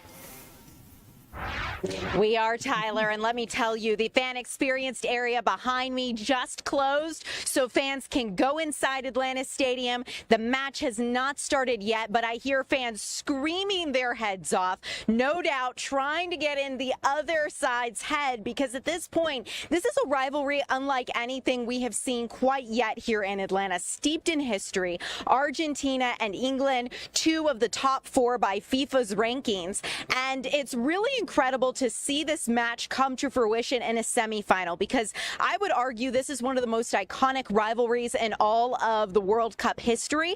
We are seeing history on the pitch today, no matter how this ends up. And I'd like to show you video of some fans that we were able to get today, waiting in line for those FIFA Fan Fest bracelets, and of course, talking a little bit about how they are hoping the game ends. You know, this is something every time we have seen England and Argentina meet has usually ended in some form or another, a consequence, right? So like when we look at the second time England and Argentina met back in 1966 at Wembley Stadium, the outcome of that match led to red and yellow cards. So that way referees could clearly communicate decisions regardless of language or communication barriers to players, and it was a uniform standard. Of course, we had the Maradona Hand of God moment in 1986, and today I was able to catch up with the British ambassador to the United States, Christian Turner. He was a delight, telling us about how excited he is for this match, what he hopes the outcome will be. I'd like to let you take a listen to that and how he describes the history between these two teams. Excited. I'm a little bit nervous. I mean, it's a massive occasion. Look at the atmosphere here. The fans are out. You can hear them singing and chanting. Everyone's getting ready. So, what a moment! Semi-finals of the World Cup. You know, only 3 of us left in actually. So, you know, can't wait for kickoff. You know, we've seen so much discourse about the rivalry between these two teams. This match is steeped in history. Describe some of that history. Yeah, look, the history is deep and long. It actually goes back to 1966. You know, the England fans chant 30 years of hurt. That chant was from 1996. It's now 60 years, which is why we're so excited. The game I remember most between these two teams was when I was a young man, 1986, the famous Maradona Hand of God goal. Actually, the second goal in that match from him, probably still one of the greatest goals ever scored in competition, where he dribbled down the entire field. And then 1998, I think it was, when David Beckham, great icon. I think David's at the game today. Of course, he got a red card. So these moments, they're seared in our memory, in our history. You remember where you were, who you were watching with, what you were doing. I'm sure it's going to be equally memorable today. And for Argentinians watching the game today, of course, they remember the Falklands War with Great Britain. And this is something that they remember when they think of Maradona winning that match against England, because he was so instrumental in firing up the players before they headed out on the pitch. And that was one of the reasons that fueled Argentina's success. Of course, Argentina hoping for that win today. England looking back on that match, seeing it as a bit of a cheat on Maradona part with the infamous hand that helped that ball get into the back of the net. But Tyler, I do want to let you know that Argentina's wearing their away jerseys, something they were always going to do as they were designated the away team, but they formally asked FIFA to be allowed to wear those jerseys. A bit of mind games, if you will, because keep in mind, they've only won 3 of their 14 matches against England in all World Cup history, which is not a great record. 2 of those 3 wins were in the away jerseys. So Argentina's hoping history in that jersey will prevail for them today. Well, Ariel, thanks for the history lesson there. I do have a question for you. Talk about something you brought up earlier at the top of your hit. You mentioned those fan bracelets, and of course you had to show video. Did you find a way to get yourself one? I finally did, Tyler. I absolutely did. I'm so excited to finally have a FIFA bracelet. Just for everyone who's watching us here on Fox 5 News Live at 2 o'clock, she has been talking about these bracelets, I think, since that first match. And she has been jealous that I had 2 of them, and she has been wanting to be able to get her hands on them. And so I'm so glad that we all found out together. Get her jewels, Tyler. You know what? That's going to be a great memento to have years from now, because those are incredibly unique and incredibly cool. And shout out to Bank of America for doing something like that, because that's kind of cool to be able to have a memento and a keepsake for years to come, don't you think? Amen. Yeah, I'm going to hold on to mine. I'll show it to my kids and be like, look when your mama was cool. I think you're still cool, and you'll be cool in 20 years when they're getting older. Ariel, thanks so much for joining us. I do appreciate it. Enjoy the match. Let's talk about this real quick. So we obviously know that England and Argentina are going to be taking the pitch in just a matter of about 16 or so minutes inside of Atlanta Stadium. But yesterday we saw Spain. They dominated inside of the Dallas Stadium there. Spain's soccer fans are celebrating big after it's just their second time in their country's history that they're going to a World Cup final, and it's thanks to a world-class showing in their 2-0 victory, 2-0 victory over France in the semifinals yesterday. France was looking to get back to the World Cup final for the third straight tournament, but failed to make that happen. They will take on the winner of today's match at New York, New Jersey Stadium on Sunday. We are still counting down to kickoff here in Atlanta, just a matter of about 15 or so minutes. There's the countdown clock. We are counting down with you. We still have a lot more action to come here on Fox 5 News Live at 2 o'clock. We're back in just 2 minutes.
And welcome back to Fox 5 News Live here on this Wednesday afternoon. It is World Cup Wednesday here at Fox 5, and it's our final World Cup match here in the city of Atlanta, the semifinal. We are counting down live right now, just under 13 minutes until kickoff inside of Atlanta Stadium. And let me tell you, underground Atlanta is incredibly busy right now. Argentina fans are taking over. Our Chris Rosenthal has been there all morning, now into the afternoon, joining folks. I have to assume, Chris, at this point, you're probably an Argentina fan, because it's now the second match in a row that you have been there with them as they have been celebrating and being victorious throughout this tournament so far. You know, but I have to be fair, I have to be impartial to the journalist here. But yeah, here at Underground, I tell you what, it is crowded, it is packed. They had a fan festival last week with big numbers, and then they've had it, of course, this week. Yesterday, I was talking with the owner of Underground. He was telling me that they had about 15,000 people here yesterday, and today, well, you know, today's game day, so they just might top that. We got lots of fans, even just in the past hour. This crowd here has grown. This crowd here ready to watch the game here on a big screen. This is just on the upper level. Down on the lower level, there are even more fans gathering to watch this big match coming up in just a few minutes here, and they are super excited. They've got food, they got music, they got so much festivities here. Earlier today, about 1 o'clock, they had a march with fans going from here, about a half-mile march to Atlanta Stadium. A lot of those fans had tickets, and I actually spoke with some of those fans that were lucky enough to come and have tickets come here, some of them from Argentina. So let's take a listen. Tell me, first of all, this is your passport, huh? It's my passport, it's my nationality, British one. You're British, but you're born in Argentina, huh? Ah, yes, of course. I have two nationalities. So who are you cheering for? For Argentina. Sorry, colleagues, sorry, my friends, sorry, my neighbors, sorry, my boss. I don't want to lose my job, I don't want to lose my friends.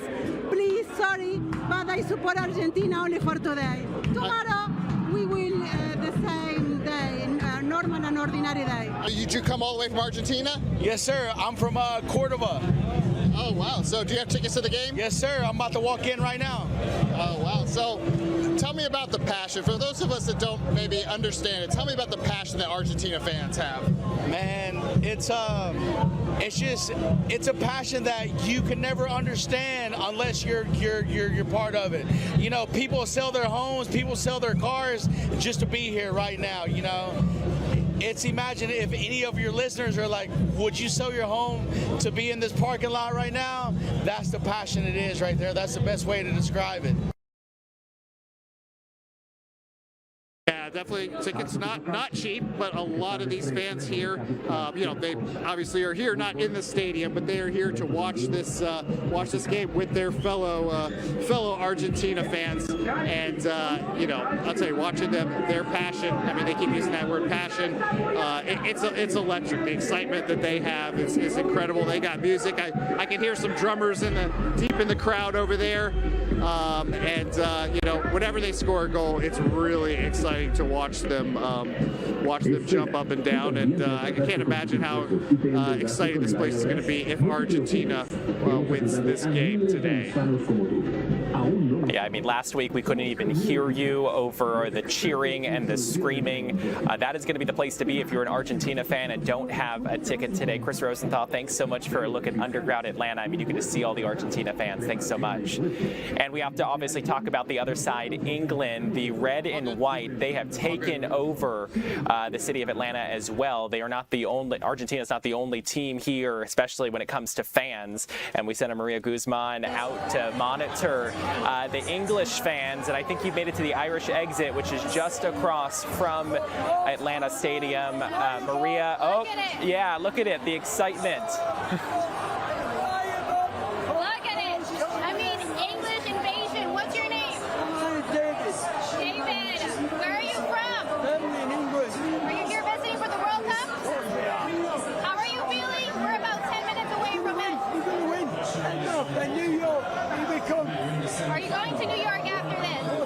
I just say, hi, Mama, he's coming home. Thank you so much, David. That's all I keep hearing. It's coming home. It's coming home. And in 10 minutes, we're going to see that unravel, right? Two big names, Argentina and England. I got a chance to speak with an English fan. He was decked out. He's also very confident. And the only thing I keep hearing is it's coming home. As we were walking to the Irish exit, there was one song I kept hearing, Hey Jude, right? I heard that from the stadium. It's very electric, and that is the energy here and all around the stadium. But let's go ahead and listen to our English fan. From the UK, originally from the UK, from Isleworth, but obviously I'm a big England fan, Arsenal supporter, so it's great to be here. What an experience, honestly. Semi-finals of the World Cup, England, Argentina, Atlanta, so much history involved. It's honestly, this has been a great World Cup, and this is fantastic. I really love it so far. Yeah. Just tell me about the pride you feel, because I can tell that it's in you. It's just booming, right? So how are you feeling? I'm feeling ecstatic. It's a great day. I'm pumped, ready. It's England versus Argentina. This is one of the biggest rivalry in football, in international football. This is like Christmas country, honestly. To be here, a semi-final of a World Cup, in one of the places you're adopted home, but still England, following your true and North England. I love it, honestly. I'm so excited. I'm so excited for this game today. As an English fan, talk to me about that rivalry between Argentina and England. So obviously you've got the 86 hand of God, you've got the war, the Falklands War, you've got the England game against Argentina back in '98 World Cup with the Beckham kick and Simeone incident. So there's a lot of rivalries involved there. So a lot of hate, bitter, angerness. We feel we've been hard done by in the last couple of tournaments, the last couple of games we've played against them. So yeah, it's a big one. It's a big one. Big rivalry here. Yeah. Win or lose, what do you want people to know about the England team, the fans? Honestly, the England team, it's a special team. It's a group of collection of players from all across the Premier League, even into Spanish leagues, German leagues, top talent around the world. And it's bringing the game here. A lot of the players are being able to kind of associate themselves with their club, following clubs and the fans here in the US. So the England players, just a special breeds of players, special breeds of talent from all across the country. But we love it. We love our team. We love following our country. That's what we love. Yeah. Obviously, we're 2 hours away, kinda, or less, about the game. How are you feeling? Are you confident? What makes this team different ahead? I'm confident. We've got a good manager in Tuchel. He's won a Champions League before. He's been to a couple of finals. This team's different. This team's really different from the team we've had in the past. We've got killers, Kane, Bellingham, and we've got a few wingers on the side with Saka, Rashford, Morgan Rogers. They're just players that we've got impact players that we can really beat that Argentina defense. So I'm really confident about today. Yeah. Okay. Awesome. Anything else you want to mention that maybe I didn't ask, but you want the world to know, Atlanta to know? We are so happy that you have brought our game and you've hosted our game in this country with the fans, supporters, everything. This has been an absolute glorious tournament, and I wish, honestly, when it's 2038, whatever it is, it comes back here again. We can do it all over again. This has been special. Thank you so much. Message for the lads, the team. Lads, go bring it home. Let's take it to New York and let's finish this. Yes, we're just 5 minutes away now from the match. This spot right here is packed. It is electric. So, Tyler, I'm going to be here for the next few hours, and I'll be checking in with you. You sound like you're going to be at a fantastic place to be watching if you're an English fan. Maria, thanks so much for joining us. We'll check in with you in the next hour. Thanks so much. Let's see if we can take a live look outside at Atlanta Stadium. We're less than 5 minutes away from kickoff for the semifinal match. Let's check in with Fox 5 Storm Team meteorologist Lauren Robinson for a quick look at the forecast. Yeah, well, that's the place to be, Atlanta Stadium. That's where all of the fun will be. It's kickoff, I think, is about to happen in about 4 minutes or so. 89 degrees outside right now. We're dry but cloudy. Some areas still getting those very hit or miss brief showers out there. We have light winds coming in from the west at around 7 miles per hour. Dew points still sitting in the 70s. That means it's still very muggy outside. And as we go through the rest of the day, we're just going to continue to dodge those raindrops downtown. Outside of that, you can see North Georgia still mostly dry. We zoom into a couple of areas that are seeing a couple of raindrops here or there, but still no lightning or thunder to be detected. So these are still showers as opposed to storms. Now, we've had a couple over Lake Lanier. Then you can see them just kind of peppered all across North Georgia. A heavier downpour near Cedartown here. Outside of that, as we move toward downtown Atlanta, I think anybody going out to our final local match is happy to report that we have managed to stay dry so far. Maybe a couple of sprinkles near Stonecrest and Redan here, but outside of that, we're mostly dry. Then as we move our way further south, we haven't seen much as far as rain showers are concerned south of the I-20 corridor. Most of the activity has been toward the north, but as we go through the rest of the day, we're going to watch for this to continue to scatter out. Now, as we do have those very hit or miss rain showers out there, maybe a few isolated storms later this afternoon, you'll notice they're still pretty brief, even if one does manage to find its way overhead as people are celebrating the World Cup. I can't rule out a shower or a storm overhead later this afternoon, but all in all, we'll be mostly dry before we clear out later this evening. We take a look at our 7-day forecast today. We're in the upper 80s, but you factor in that humidity, it's going to feel like the middle to upper 90s. And then the rest of the week, we're going to see more seasonal temperatures where we should be in the low 90s, but those rain and shower chances kind of tamper down a bit. We're looking for more storms as we push into our Friday and Saturday. Tyler. Lauren, thanks so much for the update on the forecast as we take now a look at the countdown clock. 2 minutes exactly until kickoff inside of Atlanta Stadium. Thanks so much for streaming along with us here for Fox 5 News Live at 2 o'clock. Tom Haynes will join you in just about 2 minutes. I'm Tyler Fingert. I hope you have a great rest of your day.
Welcome to the 3 p.m. streaming hour. It is kickoff time here on Fox Local. So happy you're with us this afternoon. I'm Tom Haynes as we take a live look outside, and this is what it's all come down to today. We have a jam-packed hour here as you look live at Atlanta Stadium.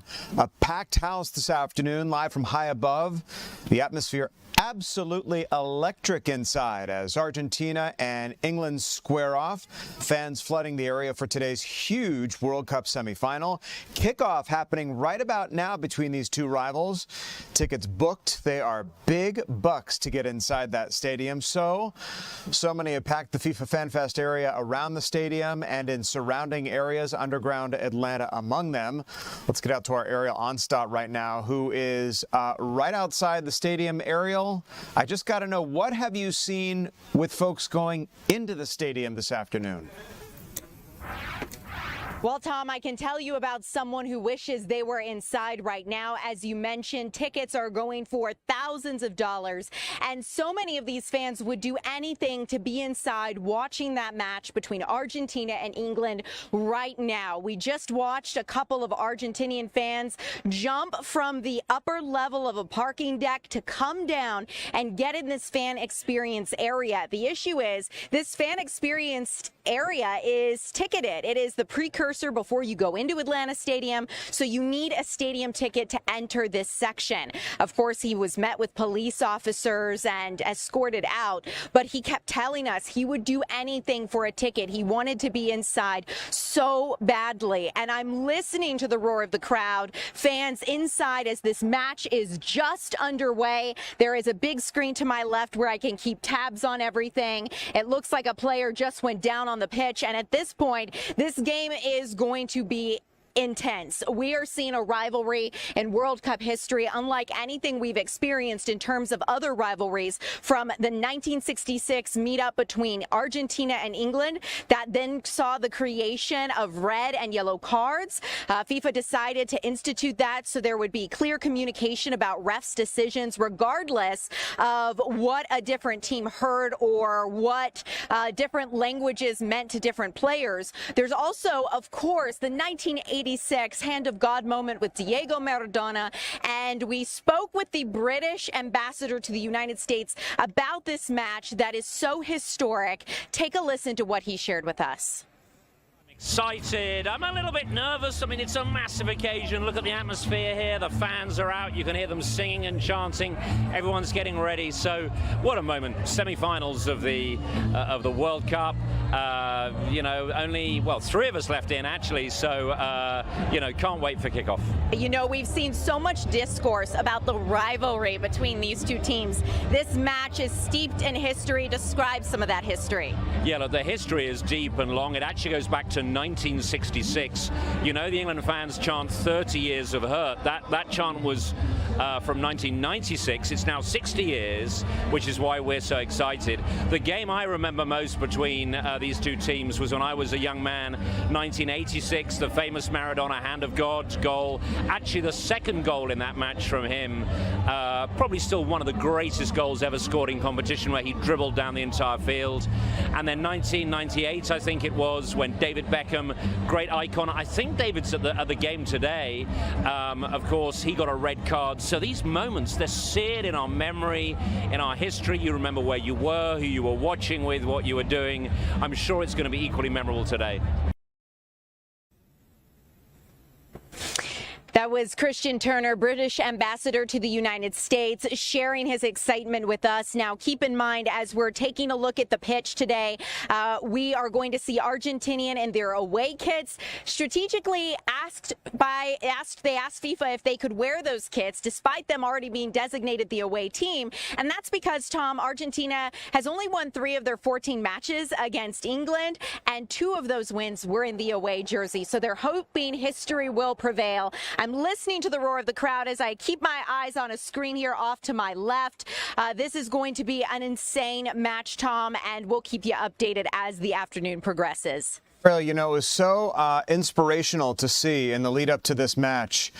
People really, not only here in Atlanta, but all over the world. I think our Fox network put up a 4-box of people in England and in Argentina and in places all over the world, soccer enthusiasts watching this game. And it's a little hard to wrap our arms around the fact that such a historic match, as you mentioned, is taking place right here in our own backyard with people watching at FIFA Fan Fest, literally, as you mentioned, going crazy outside the stadium. There have to be 80,000 plus people packed inside that stadium for this rivalry match. Underground Atlanta. I mean, it's like we are at literally the center of the universe right now. It sure feels like that, especially when you consider this is a semifinal match, but it feels like it could be the final because of the history between these two teams. It's not just what's happened on the pitch, but also what happened off the pitch as well, especially when you consider the war between Argentina and Great Britain over the Falkland Islands after Argentina just got its independence from Spain. It's something where we see often the war of soldiers and guns and and that sort of thing being hammered out with a soccer ball kicked around on the pitch to try to determine the outcome as people take out their frustrations. And no doubt that is going to be something we see here today. A famous Argentine chant, the Malvinas, the song, relates directly to that conflict with Great Britain and the Falklands War. So we are in the epicenter, no doubt, and whoever the winner is going on to face Spain, it's going to be one we can't miss. It feels, Ariel, a little bit quiet behind you. Is that because everybody is where they need to be at this point? I mean, either inside the stadium, out at the Fan Fest, but it looks quite, serene behind you. Yeah, Tom, this is the fan experience area, and it will be quiet for the rest of the day until the match is over. Because the game is now underway, this area is considered closed, so fans can go inside the stadium. We do have a few people mulling about, staff members and whatnot, but it's going to be pretty dead out here because people want to catch the action inside. Yeah, all right. Great coverage there. Ariel Onstadt live for us, just feet away from the stadium, where, as you said, history is being made this afternoon. Ariel, thanks so much. As we continue our coverage, want to talk about the road to Atlanta. Today's match comes after a hard-fought tournament for both teams. Argentina advanced to the semifinal round by defeating Switzerland 3-1 in extra time, a victory that followed tough matches against Egypt and Cabo Verde earlier in the tournament. Meanwhile, England earned their place in the semifinal after defeating Norway. Today's match marks a historic moment as legendary forward Lionel Messi is set to play against England for the first time in his career. So all eyes will be on that tournament as it is now underway inside Atlanta Stadium here in Atlanta. So exciting to watch it unfold. Our coverage of FIFA World Cup will continue here in the 3 p.m. streaming hour. Don't go anywhere because our team of reporters has fanned out all over the place, including, as I mentioned, underground Atlanta, where Argentina fans have been packing in all day long. Since this morning, video has been hitting social media showing the crowds, the enthusiasts, the fans for this World Cup semifinal game. All right, let's shift gears, talk about some local stories making headlines today. One of them at Atlanta City Council, where Transportation Committee is hearing from Airport Park ATL employees who say that they haven't been getting paid. Our Angelique Proctor has been front and center in this story, covering every single angle. Angelique, what happened inside Council today?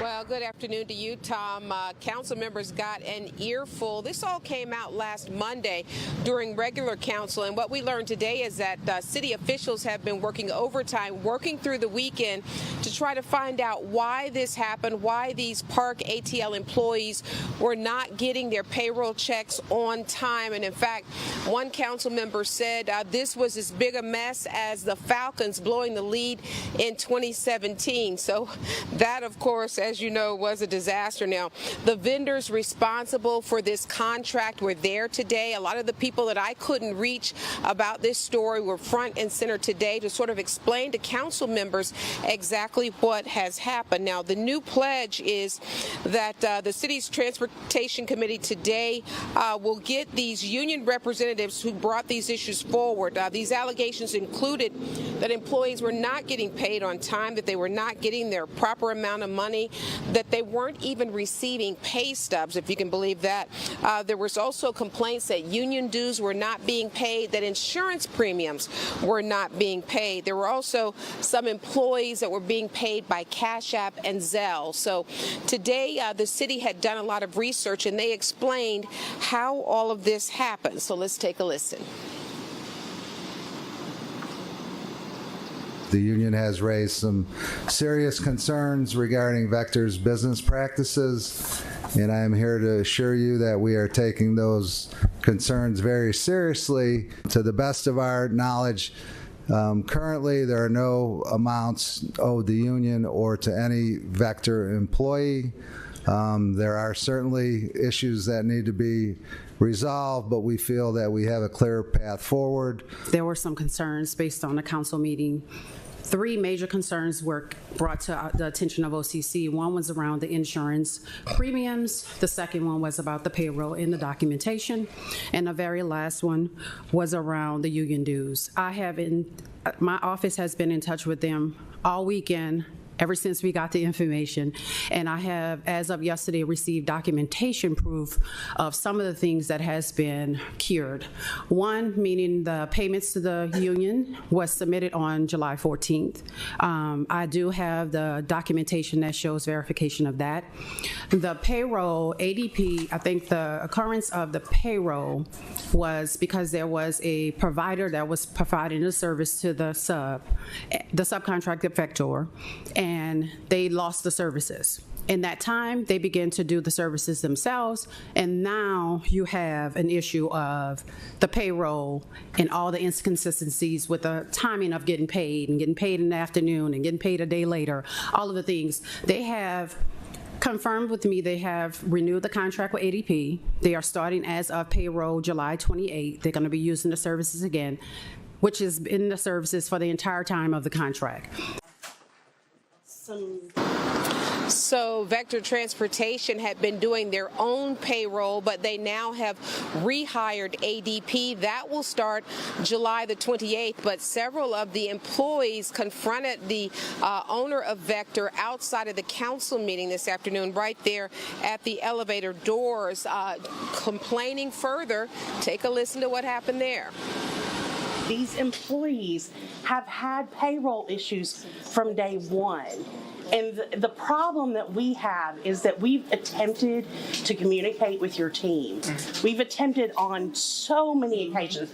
That's why we haven't come down. Please That's reach out. why And a few years ago, when we spoke, I said, if you have any escalated concerns, please reach out. I've CC'd you on the we've emails. CC'd you on every email, sir. But even the stub we got Friday, the stub that we got Friday. On Thursday. On Thursday. Is, first of all, we get paid on the 7th. Why are we getting a stub on Friday? And it's prohibiting me from buying a house. Now, many members of the council say they just want these employees paid properly. They want them paid on time. They have that pledge now. They actually go into a recess tomorrow, taking a summer break, but they will have a meeting on this next week to make sure that these employees are receiving their money and receiving it properly. So suffice to say, there are a whole lot of eyes on this now, and I hope that this will finally be done properly. It's a vexing problem, Angelique, because you have these employees who are literally standing outside council, and we recognize that one woman who was confronting the guy from the vendor. She was the person who was inside council, basically threatening to pull employees out of the park ATL routes until they get properly paid. Your heart really goes out to them because everybody depends on a paycheck to live, right? We depend that either our paycheck is going to be deposited into our bank account or that we're going to receive one in hand. And it seems like this has been an absolute disaster, and yet no real solutions in the near future. Yeah, but apparently they finally have solutions now. The mayor's office worked on this over the weekend, and they have gotten a lot of these people paid. They've also paid these union dues as of yesterday. So there have been a lot of advances. The question is, what will happen over the next 2 weeks, because ADP won't step back in until July 28th. So what's going to happen over the next 2 weeks? But it was heartbreaking. I actually talked to a lady who said, I have not been able to buy a house because I can't get pay stubs and my pay stubs aren't right. And, you know, she talked to me directly. We even saw one woman crying today down at City Hall because she says this is all so emotional for her because they're putting in a hard day's work, and it's just the paperwork is not following that properly, and it's really affecting their day-to-day lives and how they operate their homes and their budgets. So yes, quite heartbreaking, but the city seemed to have taken this very seriously. honestly, they have jumped in.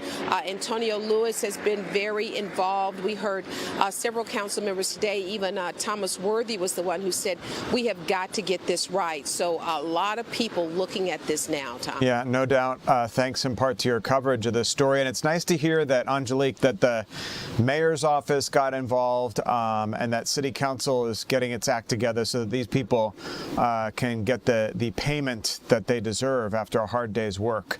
Angelique Proctor, live for us in downtown Atlanta this afternoon. Angelique, thanks so much. Want to take a live look outside as we prepare to take a little bit of a break at Atlanta Stadium where, can you imagine? I mean, it feels so quiet looking at the stadium, like nothing's going on there, right? Well, actually, the center of the soccer FIFA World Cup universe is happening underneath that roof, which is closed, by the way. It's a nice day outside, hot and humid. Meteorologist Lauren Robinson's going to tell us about the weather as we sort of head into the latter part of this week. But you can see some fans gathered down there at the FIFA Fan Experience and FIFA Fan Fest, not too far away, where literally tens of thousands of people are standing out in the heat watching this game. Underground Atlanta, absolutely no exception. And I know we have FIFA Fan Fest in the other router, if we could take a quick look at that and look at the crowd there. You know, FIFA Fan Fest has been at capacity. This is really the last day where people are going to be gathering downtown to watch these games. I understand in the past 2 days alone, some 100,000 people have converged on that downtown area. Maybe they can't get into the stadium, but there is game camaraderie out there, rooting for each individual team, and this is a historic matchup. So as intense as the crowd noise is inside Atlanta Stadium, it is equally intense out here at FIFA Fan Fest with a sold-out crowd out there. Underground Atlanta, you see the Georgia Aquarium up to the upper left there. FIFA Fan Fest, Underground Atlanta, not too far away, certainly no exception, where thousands and thousands of fans have been converging since this morning. Not to mention all the residual watch parties around our city, out in the outer suburbs like Avalon and Little Five Points, and countless bars and pubs, and all over the world. I mentioned to Ariel Onstott not too long ago that I saw our Fox network put up a quad box of people watching this from all corners of the world. You know, soccer is an infectious sport, and so the intensity and the passion for these two teams from England to Argentina to Asia and beyond, all eyes are on this semifinal match to see who will go into the final game. Our coverage continues here in the 3 p.m. streaming hour. So happy you're with us this afternoon. I'm Tom Haynes, live here in the Fox 5 Atlanta newsroom. Whether you're streaming on our Fox Local mobile app on your mobile device, we welcome you. On our social media platforms at Fox 5 Atlanta, or on our YouTube channel as well. Or if you're driving around town listening to us on our radio partner 107.9 HD2 FM, we are certainly glad you're listening to us this afternoon as our coverage here continues.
Welcome back to the 3 p.m. streaming hour here on Fox Local. So happy you're with us on this match day here in Atlanta. England and Argentina playing right now at Atlanta Stadium. Live from high above. Want to show you a live look at the stadium right now where there is a packed house.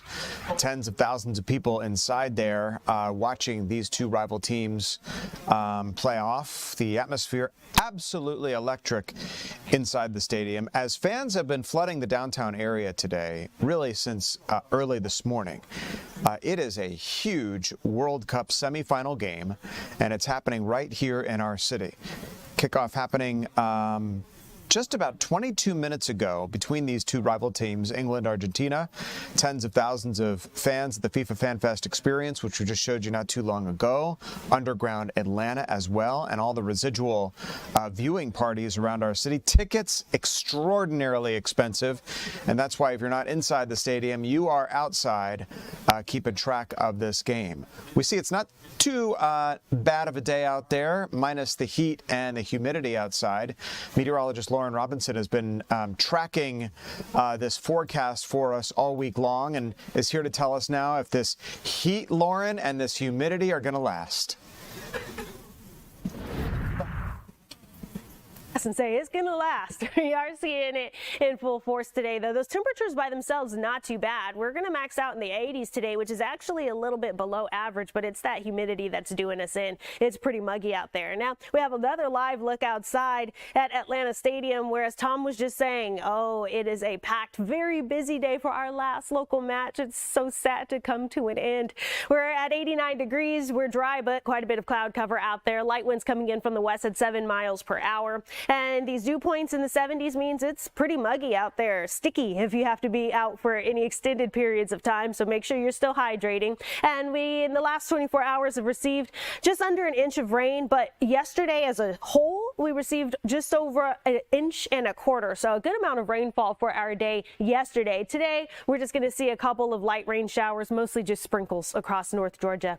We take a look at our current temperatures across the area. Most of us have risen into the middle to upper 80s, around where our highs are likely to be today. 89 degrees right now in downtown Atlanta. We did make it into the 90s in Eatonton, 90 degrees on the dot there right now. Other areas still warming up, but let's take a look at what it feels like out there, because again, if you're outside for the Fan Fest or, you know, just hanging out outdoors on your Wednesday afternoon, what you really want to pay attention to will be the heat index. So we have heat indices in the middle to upper 90s all across North Georgia. It feels like 97 degrees in Eatonton. It feels like 95 in Covington, as well as in downtown Atlanta. So that's really want to continue to pay attention. Now we take a look at our live Viper radar, and here's where you can see we are mostly dry all across North Georgia. Not completely dry, but we're just looking for a couple of showers, a few isolated storms. We're finally starting to get some lightning strikes out there with that heating starting to kick in. But let's break this off into two halves. So you take a look north of the I-20 corridor,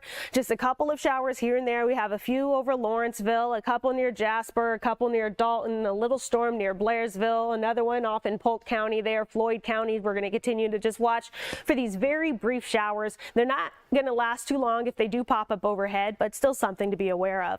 As we zoom into downtown Atlanta, still pretty dry here, maybe a couple of sprinkles off in the southeastern corners of the metro area. Then as we take a look to the south, a couple more sprinkles starting to fill in, but again, nothing too extensive and nothing that should really last too long. So as we take a look at our hour by hour forecast, again, we move into the late afternoon, early evening hours. Here's where we get our peak heating. We're going to see maybe a couple of isolated storms, which will really just bring a heavy downpour and some lightning and thunder. That's really what we're expecting. Outside of that, we're going to be pretty dry if a storm doesn't land overhead.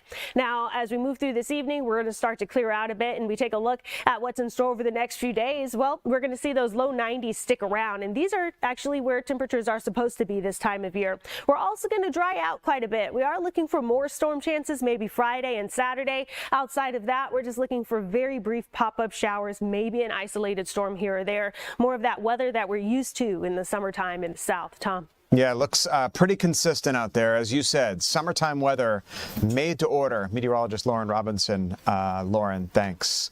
I want to take you back live outside for a look at Atlanta Stadium. The reason we keep going back is because we know what's happening inside. Okay, two rival teams facing off head-to-head as thousands and thousands of people pack Atlanta Stadium for this semifinal game.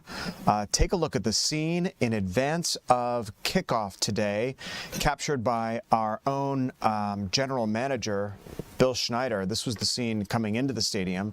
Downtown Atlanta literally packed near the Hudson Grill area in downtown. The streets filled with soccer fans as that countdown to kickoff about 26 minutes ago was happening. Argentina and England on the pitch this afternoon, and people gathered out there, fans, spectators, all to watch. Downtown buzzing. The energy only expected to maintain itself as these two teams go head-to-head. Well, let's head back a few blocks away from there to our Kevin Stewart at FIFA Fan Fest, where we've been watching literally tens of thousands of fans over the past couple of days pack into that area. Record crowds, sold out crowds. Kevin, what's it been like? I likened the noise inside the stadium to right there where you're standing. Yeah, tons of energy. I mean, I've been down here several times, and there are several consistencies. It's always hot, whether it rains or not. You probably see the sweat. And a bunch of fans out here have fans waving themselves. And the other thing has been the level of energy. This has been incredible. And I want you to take a look at the crowd behind me. Lots of excited supporters.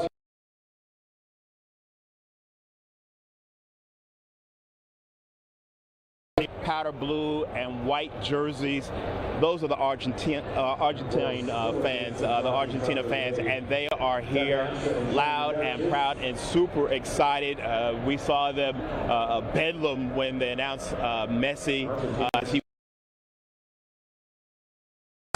Group of people you see here, it's really fascinating, because this is a group of folks who aren't just from all over the country, but obviously all over the world. And it gave us an opportunity to talk to these folks about what do they think about our community, what do they think about Atlanta and the South. Take a listen.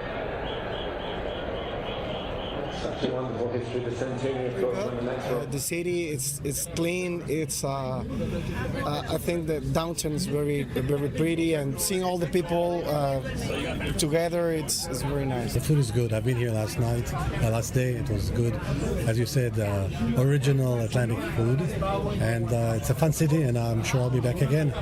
Yeah, I enjoyed it. I went to the aquarium, which was great. I went to Coca-Cola, and now I'm going to the Martin Luther King, the third museum before the game. Now, why did you choose Waffle House? Oh, well, we just find out it's amazing, but people say when there's a lot of line, you have to go and try.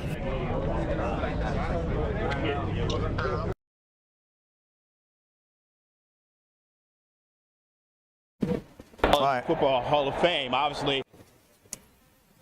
All right, yeah, that's our Kevin Stewart live at FIFA Fan Fest. I'm going to tell you why that's happening, okay?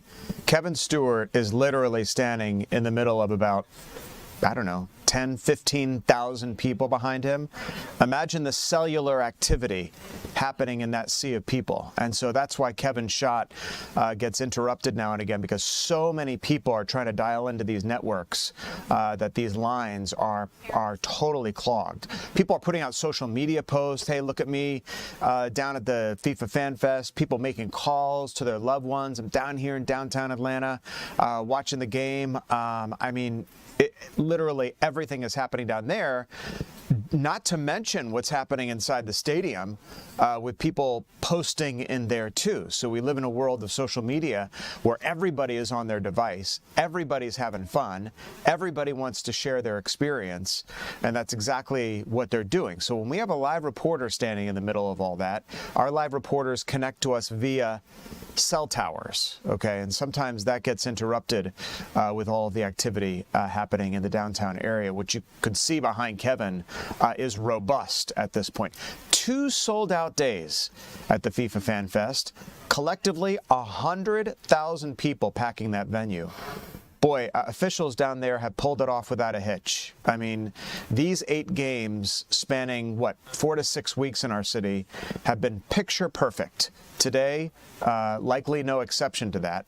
Although, you know, we've seen authorities, police at the ready in downtown. I talked about the video from our general manager, Bill Schneider. He fed in some video of literally garbage trucks lined up to keep people in their lanes of traffic. Okay, so it's an all-out effort on so many levels: local, state, federal. They are all out there to keep our city safe and to ensure everybody is having a good time. Let's head out to our Eli Jordan now, who is also in the middle of the action. Eli, you are where? I'm trying to look behind you. Looks like the stadium's. City MARTA Station. Yeah, it looks like the stadium's right behind you. Vine City MARTA Station. The stadium's right there. Vine City MARTA Station is calm and quiet. This For is now. where all the game goers would disembark. And they would walk out of here, and they would see in awe the Atlanta Stadium. And right now, the Atlanta Stadium is roaring loud with cheers. And I got some video earlier today of the DJs that MARTA hired to bring out here, local Atlanta DJs. DJ Soul and Easy Monroe are out here. They've been out here every game day playing for all the MARTA game goers, getting off MARTA here at the Vine City. They come out, they're excited to see their team play, but they're getting additional hype with DJ Souls and Easy Monroe playing the groovy tunes and showing the whole world what Atlanta's all about, jamming and jamming. I spoke to DJ Souls, also Hudson Souls is his name, about what this event has meant to him and Easy Monroe, and here's what they had to say. The organization is very good. The city it's clean. It's I think the downtown is very pretty, and seeing all the people together, it's very nice. The food is good. I've been here last night, last day. It was good, as you said, original Atlantic food, and it's a fun city, and I'm sure I'll be back again. Yeah, I enjoyed it. It's been beautiful to see people from all over the world come and enjoy the World Cup and enjoy Atlanta and our stadium. And special thanks to MARTA for hiring us to bring some energy and be musical ambassadors of Atlanta to share some vibes on the way to the stadium. What's it been like to, this is their final, disembarkment of the MARTA. Fans coming in here, they see the big stadium there they've been hearing about, the modern stadium, and then you're responsible for keeping them hyped up as they disembark. I mean, what's that been like? It's been a beautiful job. It's been a fun job. The energy's been great. I couldn't do it without my partner, Easy Monroe, the love of my life, and my amazing DJ partner as well. So how did MARTA approach you? They did, yep. Yep, they had some funds to bring more energy to the World Cup, and they wanted to hire some DJs for that, and we were lucky enough and honored to be hired by MARTA. They're kind of like the cultural representation of Atlanta here for FIFA World Cup. A part of it for sure, which is a big honor. How are you going to feel, with 3 o'clock rolls down and you break down for the final time out here? It's going to be a little sad, but plenty of memories and just a really special time in life to share energy and vibes with the world in our hometown of Atlanta. That was DJ Souls. Hopefully you guys were able to see the video of he and Easy Monroe DJing and scratching the tracks out here at the Vine City MARTA Station, entertaining all the game goers as they came out here each game day. And you've really been bringing uplifting not only the game goers but also the workers out here who have been out here all day, and the police authorities that have been out here all day. They all been stopping by, telling them hey, thank you so much for the groovy tunes. We've really enjoyed it. You kept our spirits up while we've been out here these long hours all day, especially waiting for the game to get started, and as all the game goers go into the game, but they break down right when the game starts. And so today was their last appearance out here at the Vine City MARTA for the World Cup, and it's a little bit bittersweet for them to be wrapping it up. It's a little bit bittersweet for myself to see them go, and this being the final game here in Atlanta for the World Cup. But right now, England and Argentina are duking it out on the pitch, and I hear some screaming and yelling, Tom. All right. Eli, good to see. MARTA was ready for this all along. I see the sheriffs walking behind you. So all is well out there at the MARTA station. And you're right. It will be a little bit of a withdrawal after all is said and done because everybody was on their game for these 6 weeks of FIFA World Cup, delivering for fans from all over the world. Yes, they have. Eli Jordan, Eli, thanks. When we come back, still more news to get to this afternoon. We'll be back.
Welcome back to the 3 p.m. streaming hour here on Game Day on Fox Local. I'm your host, Tom Haynes, with all the news happening today. New details in Forest Park, where the city is now being sued after the public works manager was arrested following a wreck in a city vehicle. One councilwoman now speaking out about the arrest in an interview. Eric Perry joins us now live with more on exactly what happened here. Eric? Yeah, Tom, I won't be with you long as I have to get back to my package that I'm putting together here. But this happened at the end of the May 29th to be exact, where Alton Matthews was found to be behind a city vehicle there in Gwinnett County on suspicion of, at first it was an accident, but according to that police report that I got my hands on earlier today, the Gwinnett County officer said they smelled alcohol on him and then realized that that car was in the name of the city of Forest Park, where he is since resigned here, but a city councilwoman is saying, because he resigned and was not terminated, he still has access to a pension. So there are many questions here, including litigation that could be coming against the city of Forest Park because they are the owners of that vehicle that he was behind the wheel of there. They were able to kind of get that notification that someone is trying to sue them, and that's when they were able to dig a little bit deeper there. So he was arrested on failure to maintain a lane, also DUI charges as well. The officer says he was able to smell alcohol on him and that he was not able to walk in a straight line. He did refuse to do a field sobriety test, but the officer said because of just different things, him changing his answers, him soiling himself outside, those were some of the conditions where he was taken to jail. What I'm working on is working with the city of Forest Park. They have sent me a statement in regards to this. In fact, if you go to their website now, he's still listed there as being the director of the public works. We've learned that he's since resigned there, so he's not with the department anymore. But just their concerns and the concerns of a city councilwoman who really loves her city, but she has so many questions as to how this unfolded and what this means moving forward, Tom. it's hard to wrap your arms around somebody in such a position of authority would be facing such trouble, literally. Eric Perry live for us in Forest Park this afternoon. Get back to your story, Eric. Thanks. I want to talk more about FIFA World Cup, the actual economic impact that this match has had on our city, and it has been incredible, to the tune of hundreds of millions of dollars. Don't forget, the city has invested millions and millions of dollars in infrastructure improvements, cleaning up of downtown areas to get ready for these fans who have streamed in from all over the world to watch these games here. While it's too soon to know the exact numbers, officials estimate roughly 500,000 fans were expected to visit our city for the world's biggest soccer tournament. Economic impact estimates range from about $500 million to, get this, possibly over $1 billion. While projections have been grand, some businesses have been told over the last few weeks that some had a different experience as fans come into the city. It's been everything we expected and more. This has been a late booking crowd. And so 40% of the hotel rooms that we've sold have occurred over the last 4 weeks. So it's really been building. Talking about the benefits to our city, small vendors, businesses, hotels, restaurants, transportation services, the airport, the airlines.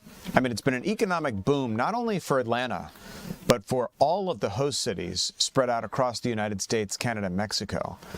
Some vendor shops and restaurants and hotels have also been doing great, while others have struggled. So the wealth hasn't been equally spread around, because we have heard from some vendors that say, gee, I'm glad everybody else is doing so great, but I'm having a little bit of a hard time now. Whether that's due to what they are selling or the area that they are in, we don't know. But fortune for some, not so much for others. Fans who couldn't score tickets to the FIFA World Cup games, a new virtual reality experience in Atlanta, allowing some soccer lovers to feel a part of all the action. Kazum, a venue across from Atlanta Stadium, offering a new way to see the games. Pretty cool. The virtual reality experience projects each match onto a 27-meter dome and can host up to 500 people. It also comes as at a much lower price tag than actually going into the game, which today's game, I believe the nosebleeds were at over $1,500, going up to over $10,000 for a seat. So listen to the president of the Sports and Entertainment for this virtual reality experience. We were able to come to the Cosm for about $500 for the two of us.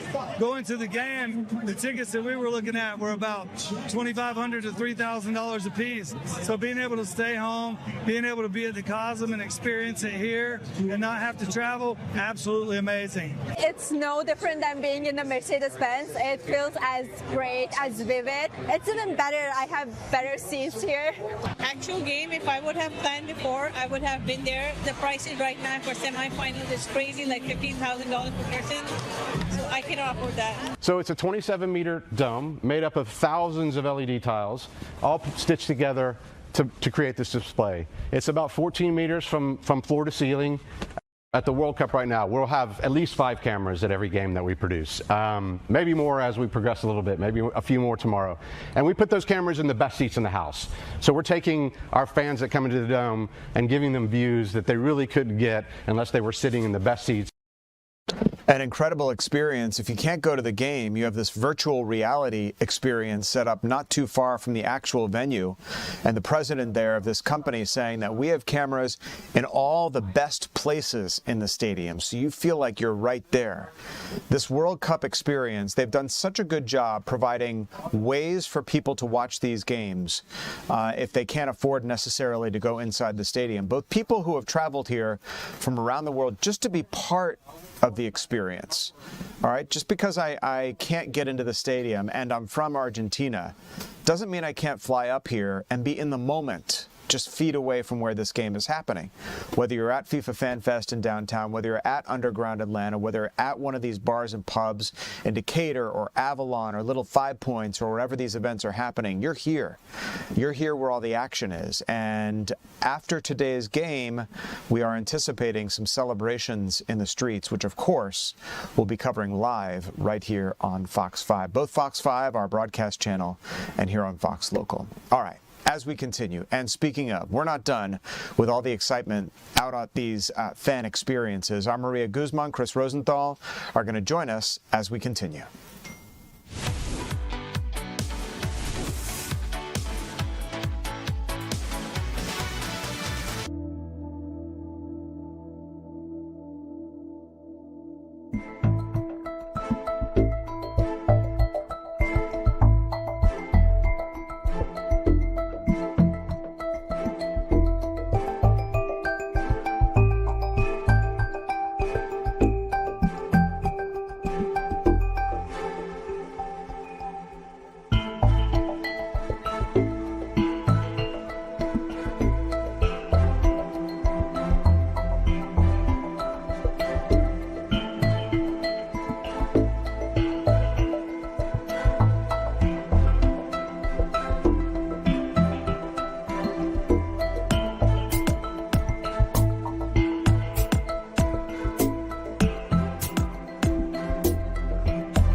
Welcome back to the 3 p.m. streaming hour here on Fox Local. I'm your host, Tom Haines, live in the Fox 5 Atlanta newsroom. We've been having so much fun covering this.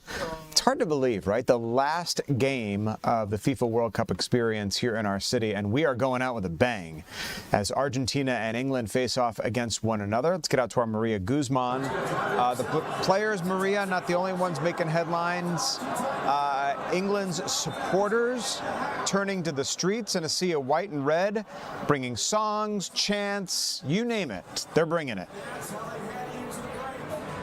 Hey, Tom, yes, and they have claimed the Irish exit here as their watch party because right here it is filled with English fans.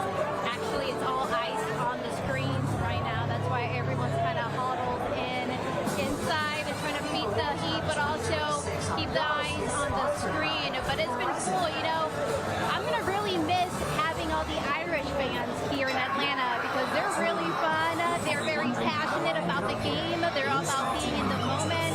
And something that has really just opened my eyes is that these fans follow the team everywhere. I mean, I spoke with a father and a son who were here earlier, and I got to chat with them. And they told me how they've been following the team in all the different cities. They went to Mexico, they were in Atlanta, they're back in Atlanta now. So I got a chance to talk with them, so let's go ahead and listen to that. UK, originally from the UK, from Isleworth, but obviously I'm a big England fan, Arsenal supporter, so it's great to be here. What an experience, honestly. Semi-finals of the World Cup, England, Argentina, Atlanta, so much history involved. It's honestly, this has been a great World Cup, and then this is fantastic. I really love it so far. Yeah. Just tell me about the pride you feel, because I can tell that it's in you. It's just booming, right? So how are you feeling? I'm feeling ecstatic. It's a great day. I'm pumped, ready. It's England versus Argentina. This is one of the biggest rivalry in football, in international football. This is like Christmas country, honestly. To be here, a semi-final of a World Cup, and you know, one of the places you're adopted home, but still England, following your true and love England. I love it, honestly. I'm so excited. I'm so excited for this game today. As an English fan, talk to me about that rivalry between Argentina and England. So obviously you've got the 86 hand of God. You've got the war, the Falklands War. You've got the England game against Argentina back in '98 World Cup with the Beckham kick and Simeone incident. So there's a lot of rivalries involved there. So a lot of hate, bitter, angerness. We feel we've been hard done by in the last couple of tournaments, the last couple of games we've played against them. So yeah, it's a big one. It's a big one. Big rivalry here. Yeah. Win or lose, what do you want people to know about the England team, the fans?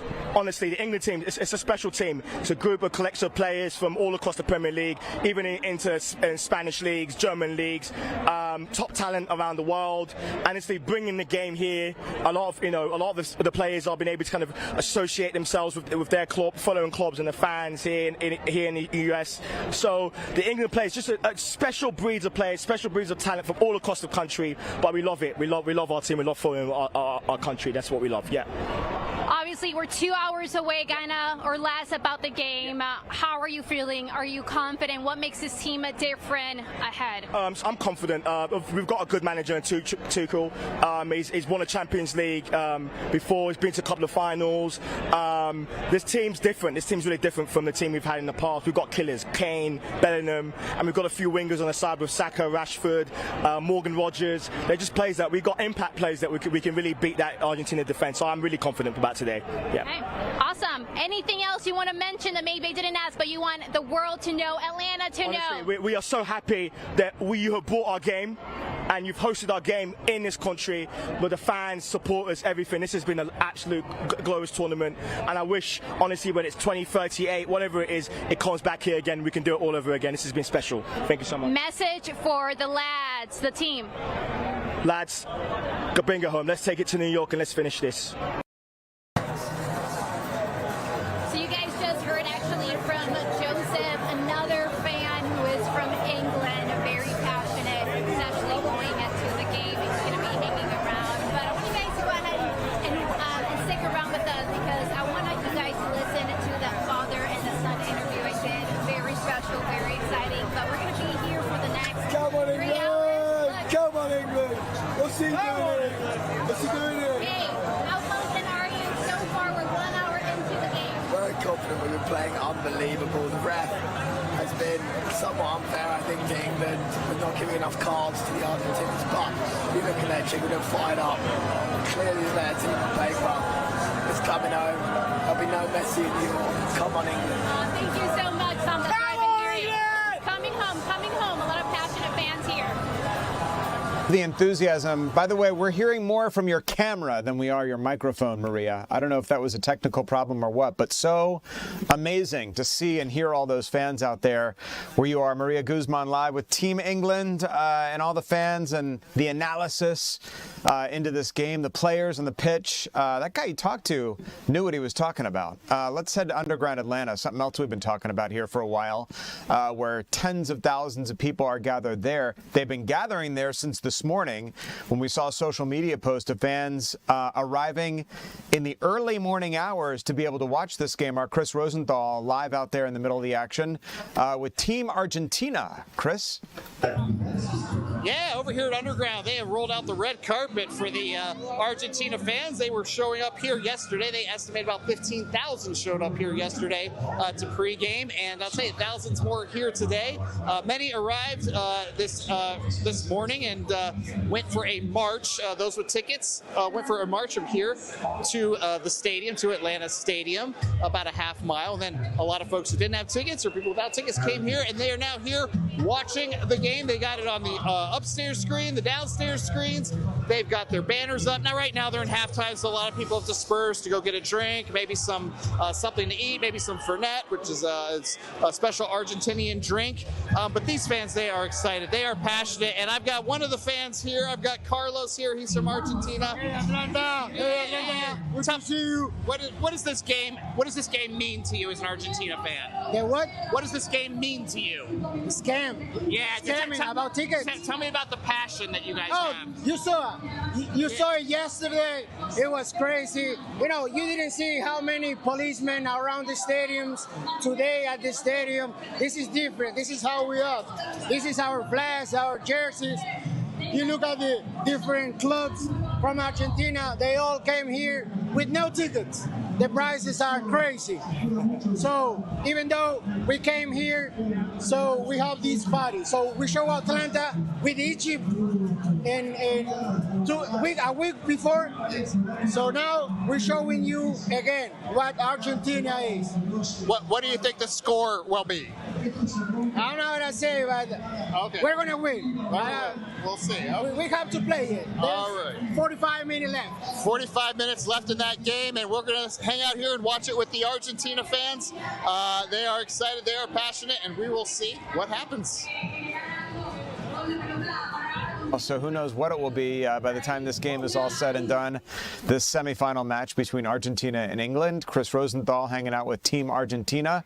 Maria, Chris, thanks so much, guys. And thank you for joining us here for the 3 p.m. streaming hour on Fox Local. So happy you're with us this afternoon. I'm Tom Haynes, live in the Fox 5 Atlanta newsroom. Don't go anywhere. The news continues right here, right now.